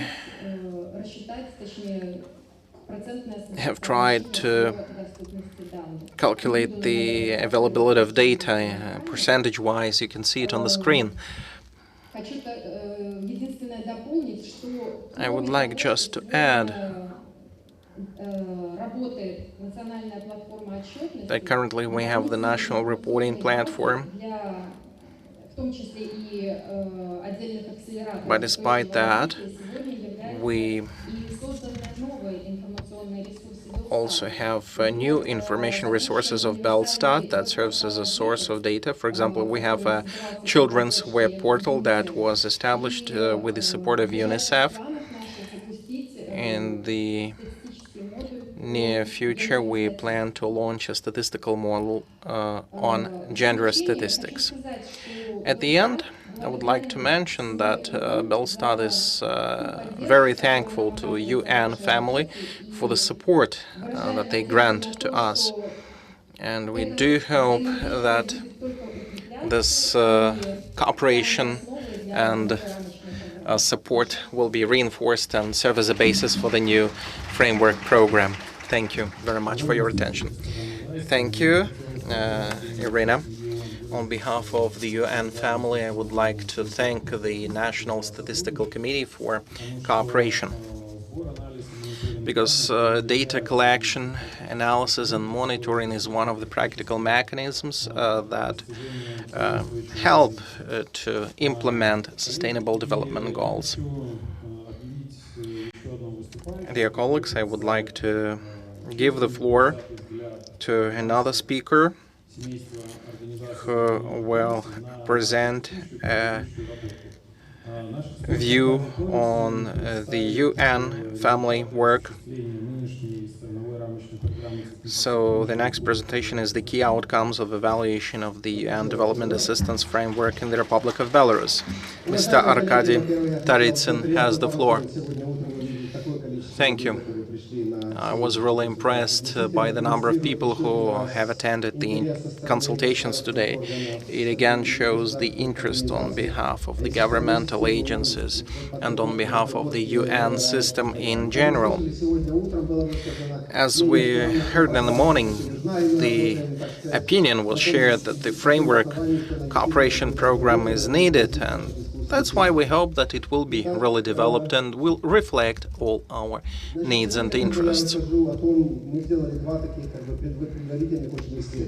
We have done two studies. These are quite preliminary studies. The first study was on the country situation. Every 4 or 5 years, UN system is assessing the situation in the country. What is working, what is not working, where the problems are. So in the first part of discussion, we'll be focused on this. it is directly related to you, because after lunch we will continue discussing where Belarus has achieved maximum progress and where still there's room for improvement. Second part of my presentation will be dedicated about the implementation of UN-DAF over the recent 4 or 5 years. It will also be helpful to identify the areas where UN might work together with the national partners to achieve SDGs and to overcome the barriers that we face.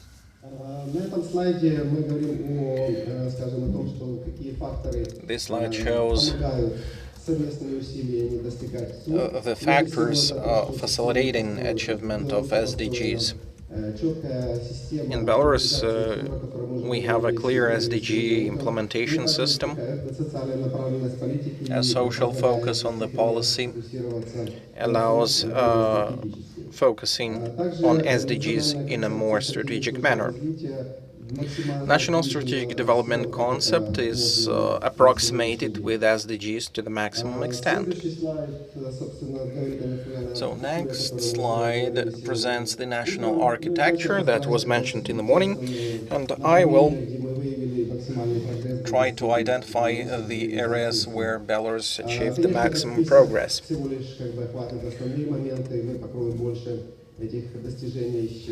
Here I will highlight only the main achievements, and it will require further details. Belarus has eradicated extreme poverty, and the share of population living behind the poverty line is 6% compared to 7% in 2011. For me, it was a pleasure to work with data and the statistical information of Belarus, and I can see a good partnership between Belstat, line ministries, and the UN system in preparation of this data. I have been talking to the national partners, deputy ministers, and employees of the line ministries, and people do see importance of statistics and data, administrative data and information to prepare political decisions for SDG achievement and for the protection of rights of vulnerable people. Second achievement is SDG number 2. The domestic demand for foodstuffs is met by the country itself and its own production that tackles the issue of food security, reduction of maternity and child mortality, coverage by vaccination, and the life expectancy increase. However, still there is a big gap between life expectancy of men and women in the country. In terms of education, almost all school-age children are attending school. The attendance rates are close to 100%. SDGs are not covering the quality aspect of education. That's why we need to consider this during our group work. SDG number 6, reduction of water consumption. SDG number 7, 100% of Belarus population have access to electricity.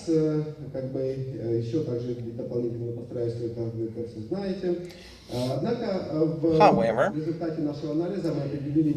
during our analysis, we identified a number of areas where there improvements can be made in the coming 5 years. First of all, to reduce the share of children living behind or below the poverty line, national poverty line, fostering breastfeeding and healthy nutrition, reduction of premature death of NCDs, reduce a gap between the quality of life between urban and rural population, and reduce the number of HIV incidents, and eradicate violence against women and girls. And these are the priorities that we will focus in our discussions. There are other areas for acceleration, improve the labor productivity, and to improve the match between the university training and the needs of the labor market.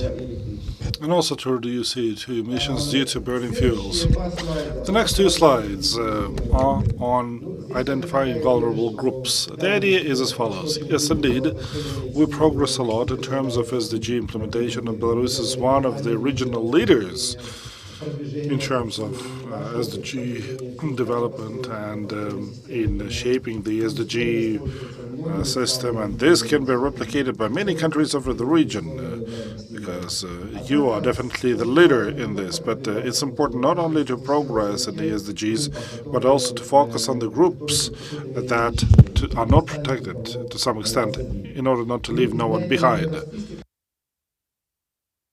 This is the list, and we're short of time. I would love to read this list in order for you to have understanding of who could be the focus of our attention for the next 5-year period. Maybe that is can be expanded or reduced, but I would like to read it out. First of all, a rural population, especially women. Population living in the areas suffering from the Chernobyl nuclear disaster contamination. Also, children in the groups, risk groups, institutionalized children, children without care of parents, youth taking drugs and psychoactive substances, young people with mental disabilities, people suffered from human trafficking. And this list can be continued. Irregular migrants, minor migrants, women victims of domestic and sexual violence, people in detention, people of non-traditional orientation, Roma, the people living with HIV, drug users, and sex workers. This is just the ideas that are expressed for you to be considered today and tomorrow in our working discussions. Maybe you will agree with something, maybe not. You may add to this list. Next, I'll try to be brief. It is focused on assessing the implementation of the previous UN-DEF program. I do understand that many of you are not familiar with the UN system of how this all works. Don't be shy, ask questions to our colleagues in order to have better understanding for the next 2 days for you to understand how UN can help you more in promoting and progressing. So this UN-DEF was a framework program, and we've evaluated it in order to identify improvements. And the preliminary conclusions are as follows. UN-DEF has focused on 4 areas. As you can see, the UN-DEF drafting process, as we learned from the national partners and UN agencies, was very active. It engaged various stakeholders and partners. It was very costly in terms of time. It covered many dimensions, but as it has been said, it was very difficult to monitor its implementation. Some UN agencies and donors expressed to be more actively engaged in the drafting of the next cooperation framework. Also, the civil society wanted their recommendations to be better portrayed in new cooperation framework. Relevance. The implementation of the program was relevant to the national priorities of Belarus. Conclusions on the efficiency. The majority of programs and projects that were implemented by the UN system hit the target. There were questions about the financial elements included in the program. program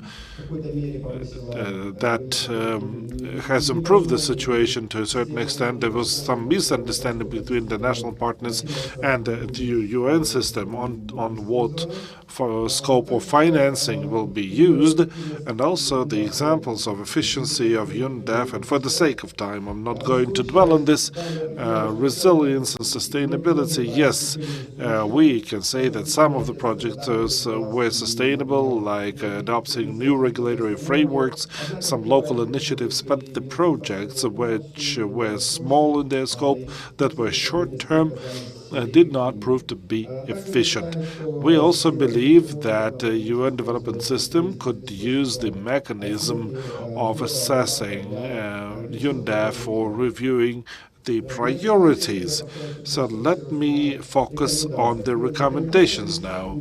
In our opinion, recommendations have to be as follows. All the partners to be engaged in drafting of the next cooperation framework to be aware of what it is. So please ask any questions to each other. And the UN system has its own specificity. Ministries and agencies and non-government organizations and government organizations at the ministries not always know how to work with the UN system. So don't be embarrassed or shy to ask any questions in order for us to deliver this common knowledge to all of us. And as it has been said, it's important to focus, to prioritize on certain things in UNDEF.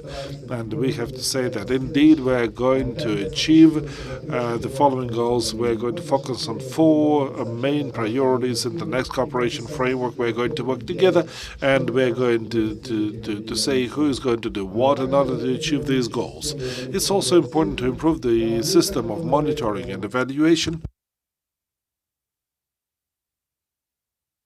And the steering committee, which coordinates the efforts of the government and the UN system to prioritize on the cooperation framework for the next 5-year period in order to have more frequent meetings, in order to update the progress of implementation of the cooperation framework. The last thing is that Belarus can not only copy practices of other countries and partners, but also Belarus can share its lessons learned. I'm always happy to meet Belarusian colleagues. They are high-level professionals. I'm very happy to have discussions with them. We may agree or disagree, but the level of background qualifications is very high. Thank you very much for your attention. It's very difficult to give this presentation and be between the audience and the lunch. Thank you very much for your attention. Arkady, thank you very much. It was really a pleasure getting your compliments on implementation of the current project program, and especially from the person who knows the global context. But certainly there are some of the things that we could improve, and our today's job is to design it in such a way for the next 5-year period for us to work better.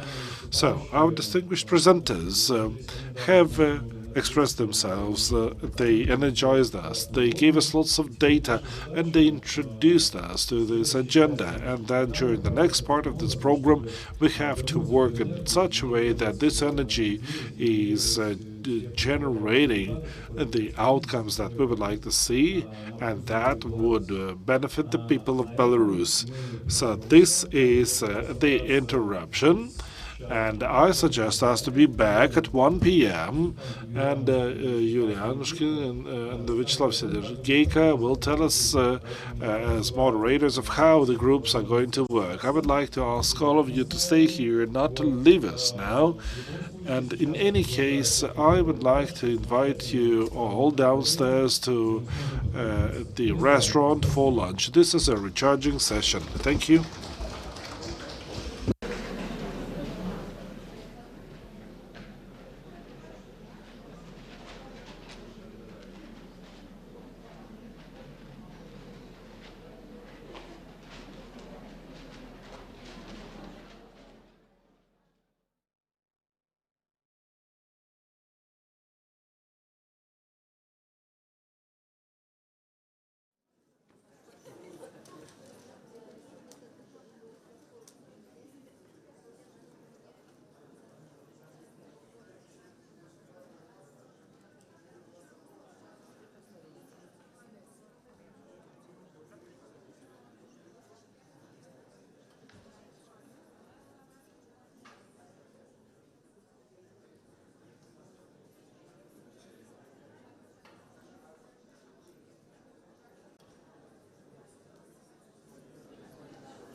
Will be the first Коллеги, to start. Colleagues,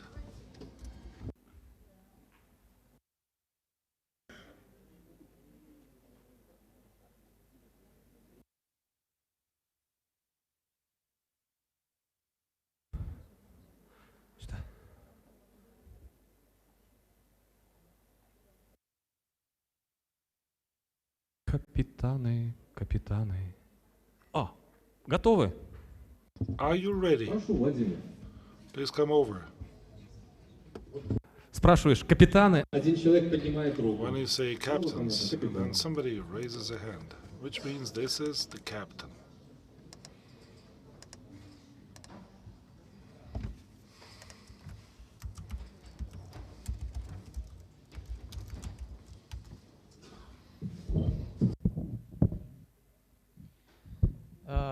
Коллеги, до начала Colleagues, before we start the presentation, we have some time.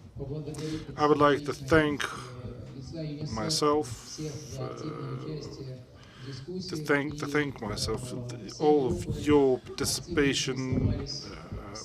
We worked in the group of UNICEF, and we were happy to see your engagement. When presenting our outcomes, I would like to say that this is the first version. We have to finalize it. We have to concise it.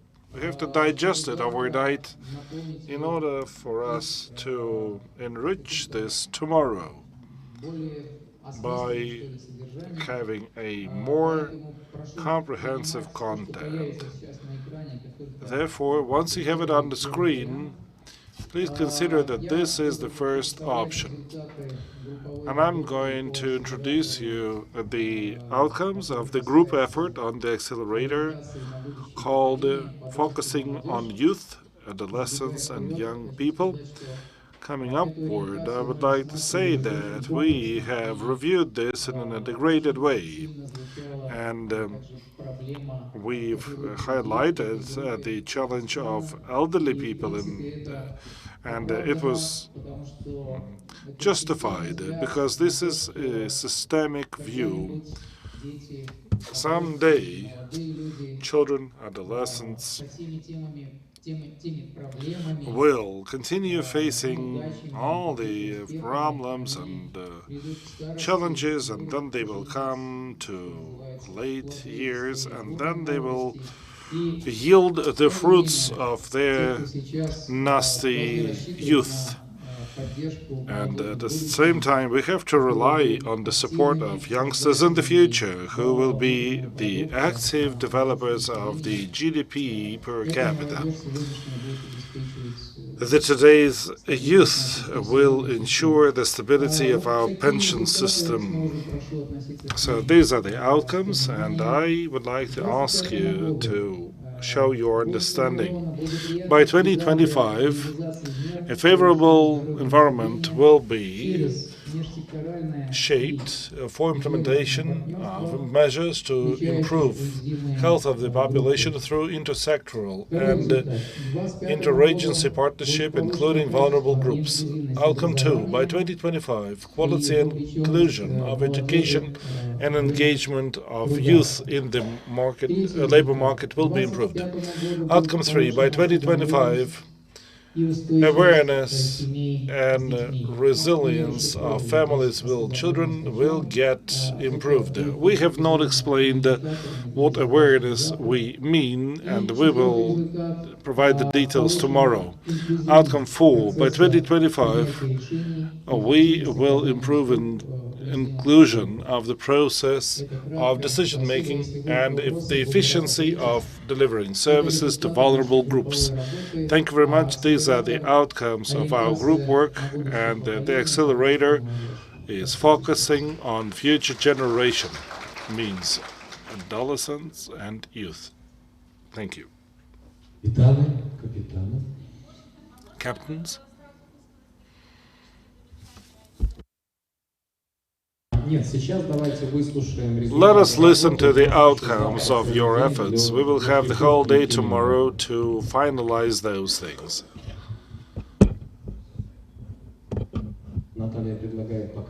Natalia suggests to ask a question. Captains, go ahead, please.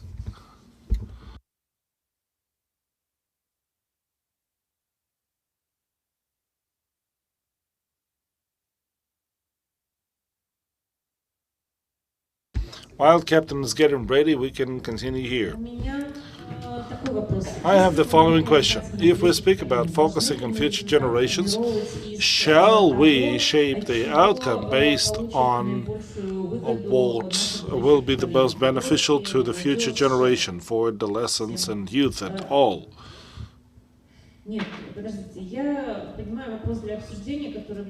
This is the question to be discussed tomorrow.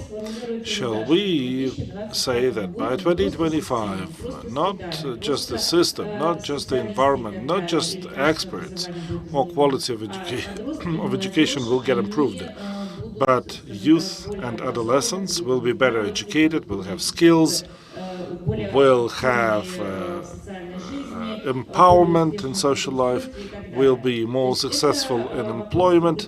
So this is the issue for everybody to consider, because all the things that we are going to discuss at lower levels, at the level of our outcomes like skills, systems, etc. But in the cornerstone shall be our beneficiaries, our young people, adolescents, on whom we shall focus to ensure the outcomes in 5 years. Thank you. It was not a question, but an affirmation. Captain?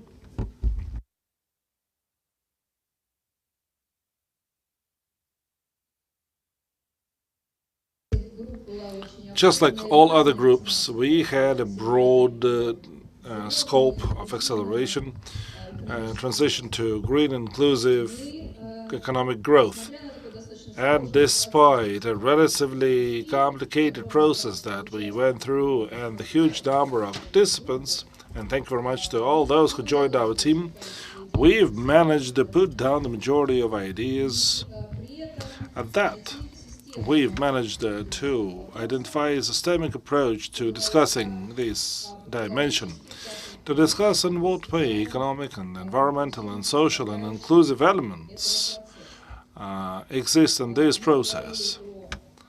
We discussed the necessity to review the standardized norms in the economy, focusing on GDP, and also regulating and the regulations introduced through various regulations and incentives in order to regulate not only in terms of the economic growth, but also in terms of environmental approach to using resources, renewable energy sources, and to engage all the groups that we don't want to leave behind in the process of this growth, not only as beneficiaries, but also as the active stakeholders. Using the comments that we've received from other groups and following the very democratic process of voting, we got 4 very expected outcomes that we believe ensure this system and integrated approach to tackling this issue, starting from comprehensive regulation and up to creating incentives to develop green economy. We speak about both regulatory and economic incentives, including financial instruments to engage investments focused on green economy, inclusive economy, and aimed at the SDGs. Again, this is an important thing that we've mentioned at the beginning of the day. The purpose of our discussion here today is not only to discuss the international technical assistance and the name of our document changed. We speak about cooperation, and this is cooperation with the private sector, with the investors, and this is about engaging a broader range of resources, not more than 100 million. And we wish to think that all of this will be to address the issues that Belarus wants to tackle. The second outcome is to increase the share of enterprises using green circular technologies. How this efficiency of enterprises is going to be measured? Will it be only based on the outputs and exports? No, this shall also be measured by their impact on the environment and on how they use renewable resources and how their waste becomes raw material for this or other enterprise by covering the economic cycle by this circular approach. As the third long-term outcome, we indicate doubling of the pace of improving energy efficiency and the share of renewable energy sources. Here we speak about such new innovations as electrical transportation, and in addition, we speak about solar, wind energy, and investments in these new energy sources. Ultimately, a very important component to change the behavioral approaches in consumption is based on public awareness, introducing lifelong environmental education, and shaping the system of environmental mindset of the population.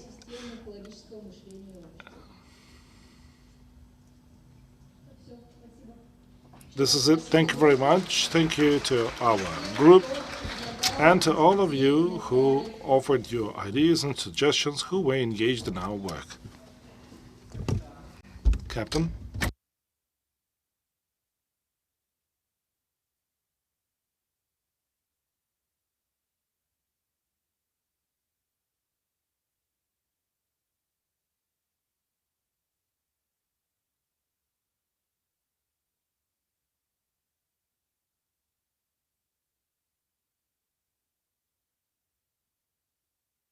Thank you very much. I'm from the cluster of digital transformation and social innovations. Thank you very much. I would like to say to all of those who were engaged in our cluster, who expressed their ideas and suggestions, who participated in the discussion. Thank you very much to our neighbors from the educational cluster.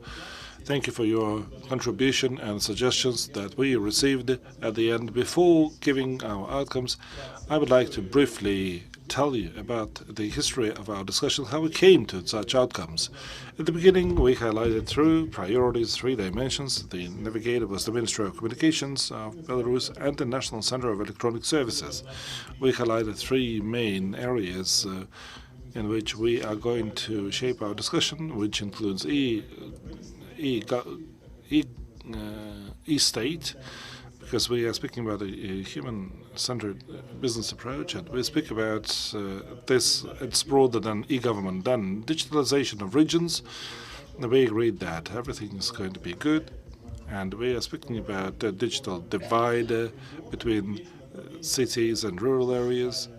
And the third thing is about all social sectors like education, bridging the gap of social vulnerability. Then we broke down into 3 small groups, and in these groups we shaped our ideas for every of the dimensions. And certainly I'm not going to mention every challenge that we have identified, but they were grouped in such a way that half of them were top-down and half of them were bottom-up.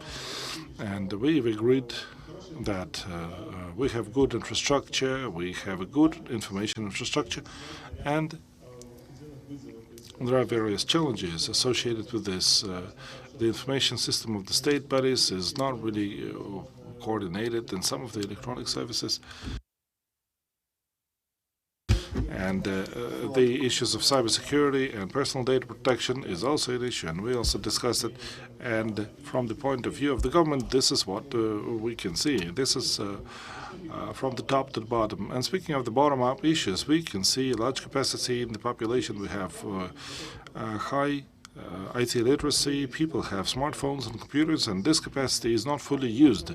Maybe the government is not offering some services to do so, and those who visited Southeastern Asia, business communities do not offer those things that comply with the competences of the population. So these are the challenges, and the outcomes are as follows. First, we have digital literacy of the population, including vulnerable groups. So what we want to see by 2025, we would like to see comprehensive ICT education for any person to be able to get digital skills when studying in schools and the university through re-education, and also elderly persons, for everybody to be engaged in this transformation process in order for everybody to get computer literacy skills.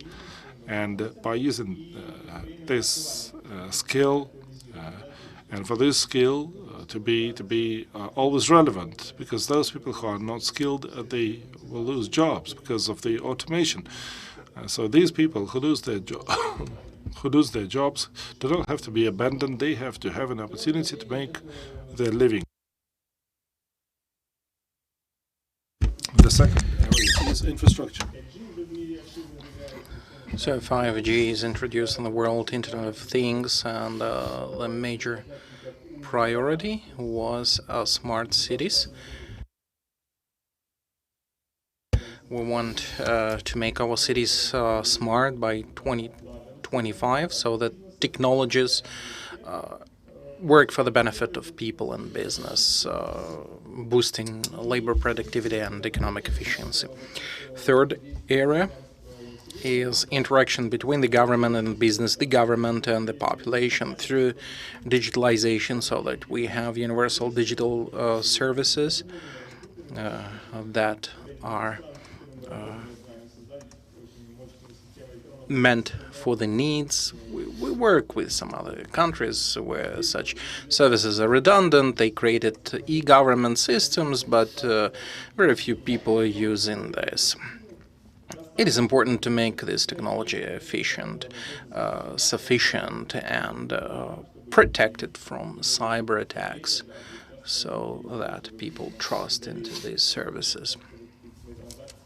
Because very often people don't trust the services and are afraid of making transactions in the digital format. Thank you.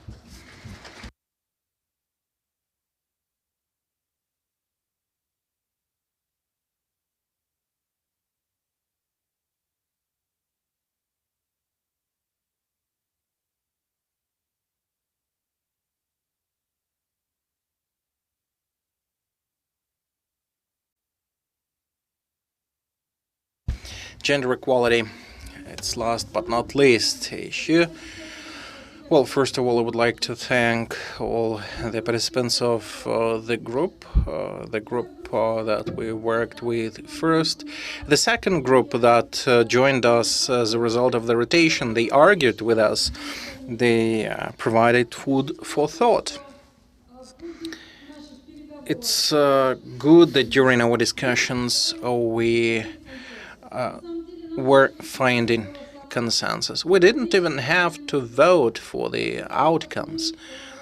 After we considered all the individual proposals, it turned out that all of them are well grouped and are in line with the main 6 areas. I think that the previous outcomes are very similar to what we have. First of all, attention should be paid to how the governmental policy is formed, how the governmental programs are prepared. Do they take into account the gender aspect? Is there an understanding of the gender equality as a prerequisite for sustainable and economic development? So this is one of the major outcomes.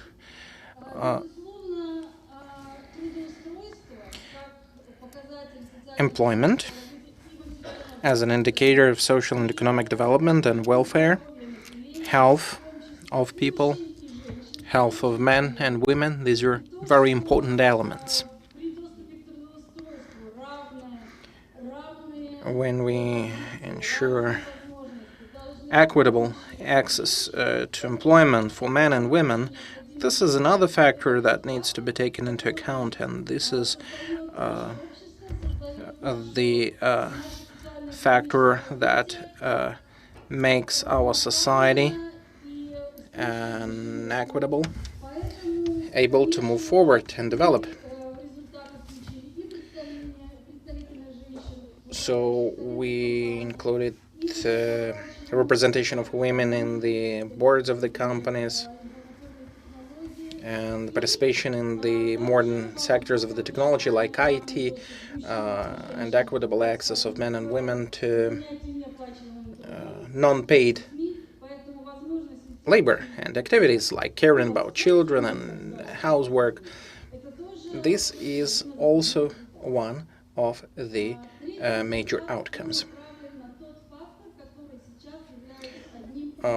Third outcome, this is one of the factors that is very important for the life of our country.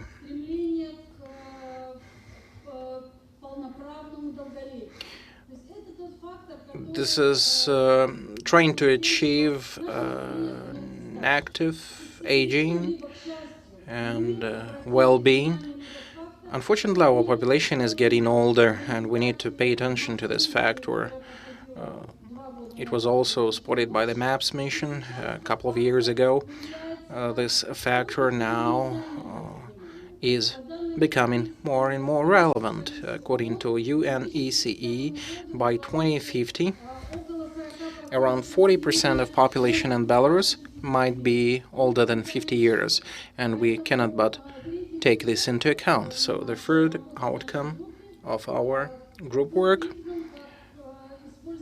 was the establishment of the national strategy of equal opportunities and ensuring access of people 60 plus to employment, leisure, and other services. Education is important. I mentioned about equitable access to labor and employment in various sectors of economy, but in order to be employed, you need to get education. Again, we need to have equitable access to education for boys and girls.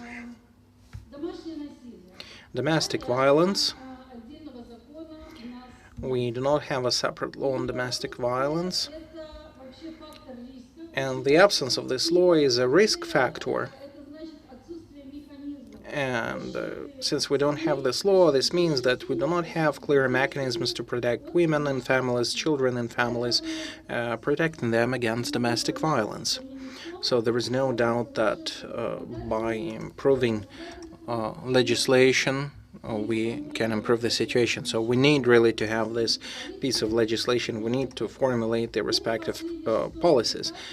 And the sixth outcome, the last but not the least, is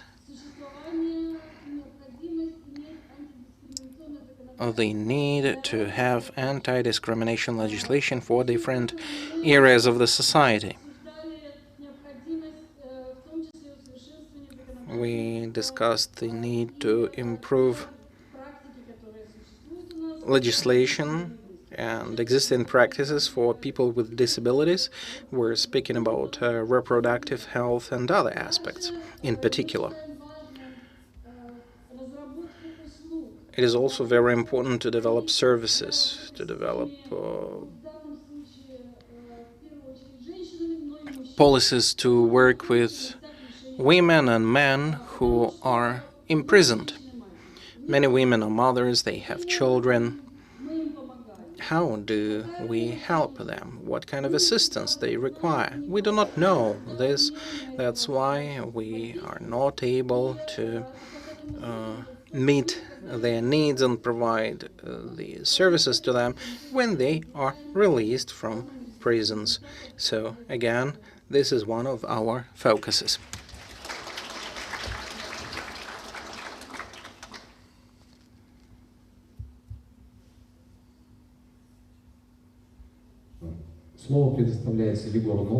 I would like to give the floor to Yegor Novikov. Thank you, Yuri. First of all, I would like to thank the captains, the leaders of the teams, for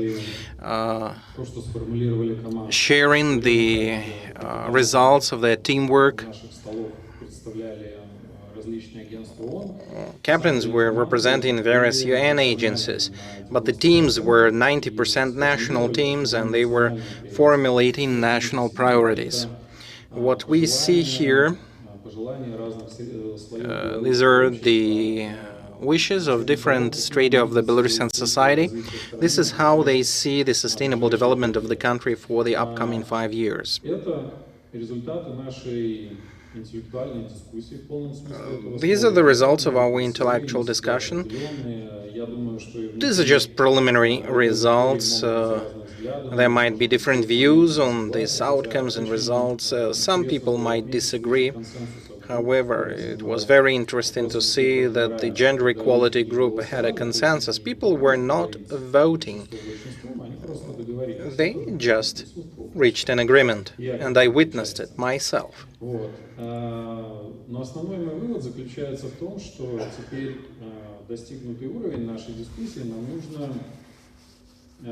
And now we need to take it further. We have been discussing national priorities today, and tomorrow we will speak about the outputs, the more detailed results, and we will have a chance to say what you expect from the UN system. What is our comparative advantage? Where do we have the resources that Belarus might use? So this is our tomorrow's discussion. After you go back home, please think about tomorrow. I would like to touch upon one more aspect. Many of the things mentioned today, it was already suggested as an input from various agencies and organizations to the National Sustainable Development Strategy. So I would like to call upon you to continue providing your input in a different format, because the process will continue. After the completion of these consultations, this will be a bilateral work. The more recommendations we receive from you,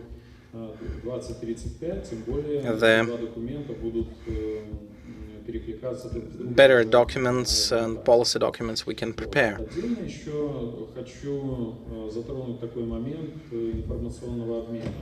I would like also to speak about the information exchange. A lot of ideas were generated during our consultations, so all these ideas should be available so that you can have access to them. The final document will be sent out to the participants at the end of in November, sometime in November so that you can provide your feedback. We also plan to upload the proceeds of our today's consultations and the materials to an information resource so that you can download these materials and use it in your work. As far as I see, many of the presentations are in high demand.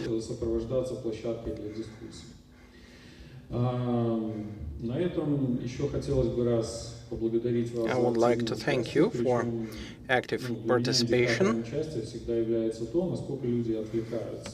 So, for me, an indication of participation is the number of people who are checking news and emails in their phones. And I've seen that there were much fewer such people today than during other events. So, since we are speaking about tomorrow, I suggest Yuri to make an introduction about tomorrow, and after that we will be able to have a deserved rest. Thank you very much, colleagues, for your work. I believe that we managed to strike a balance between discipline and the form, the freedom and the contents, and I'm impressed by your involvement into this work. I have extensive experience in organizing such events. It's one of the first times I see such high involvement and interest of the participants. Today we have discussed what we want to achieve. Tomorrow we will work with the outputs. And for each of the outputs we try to identify the indicators that would allow us to measure it.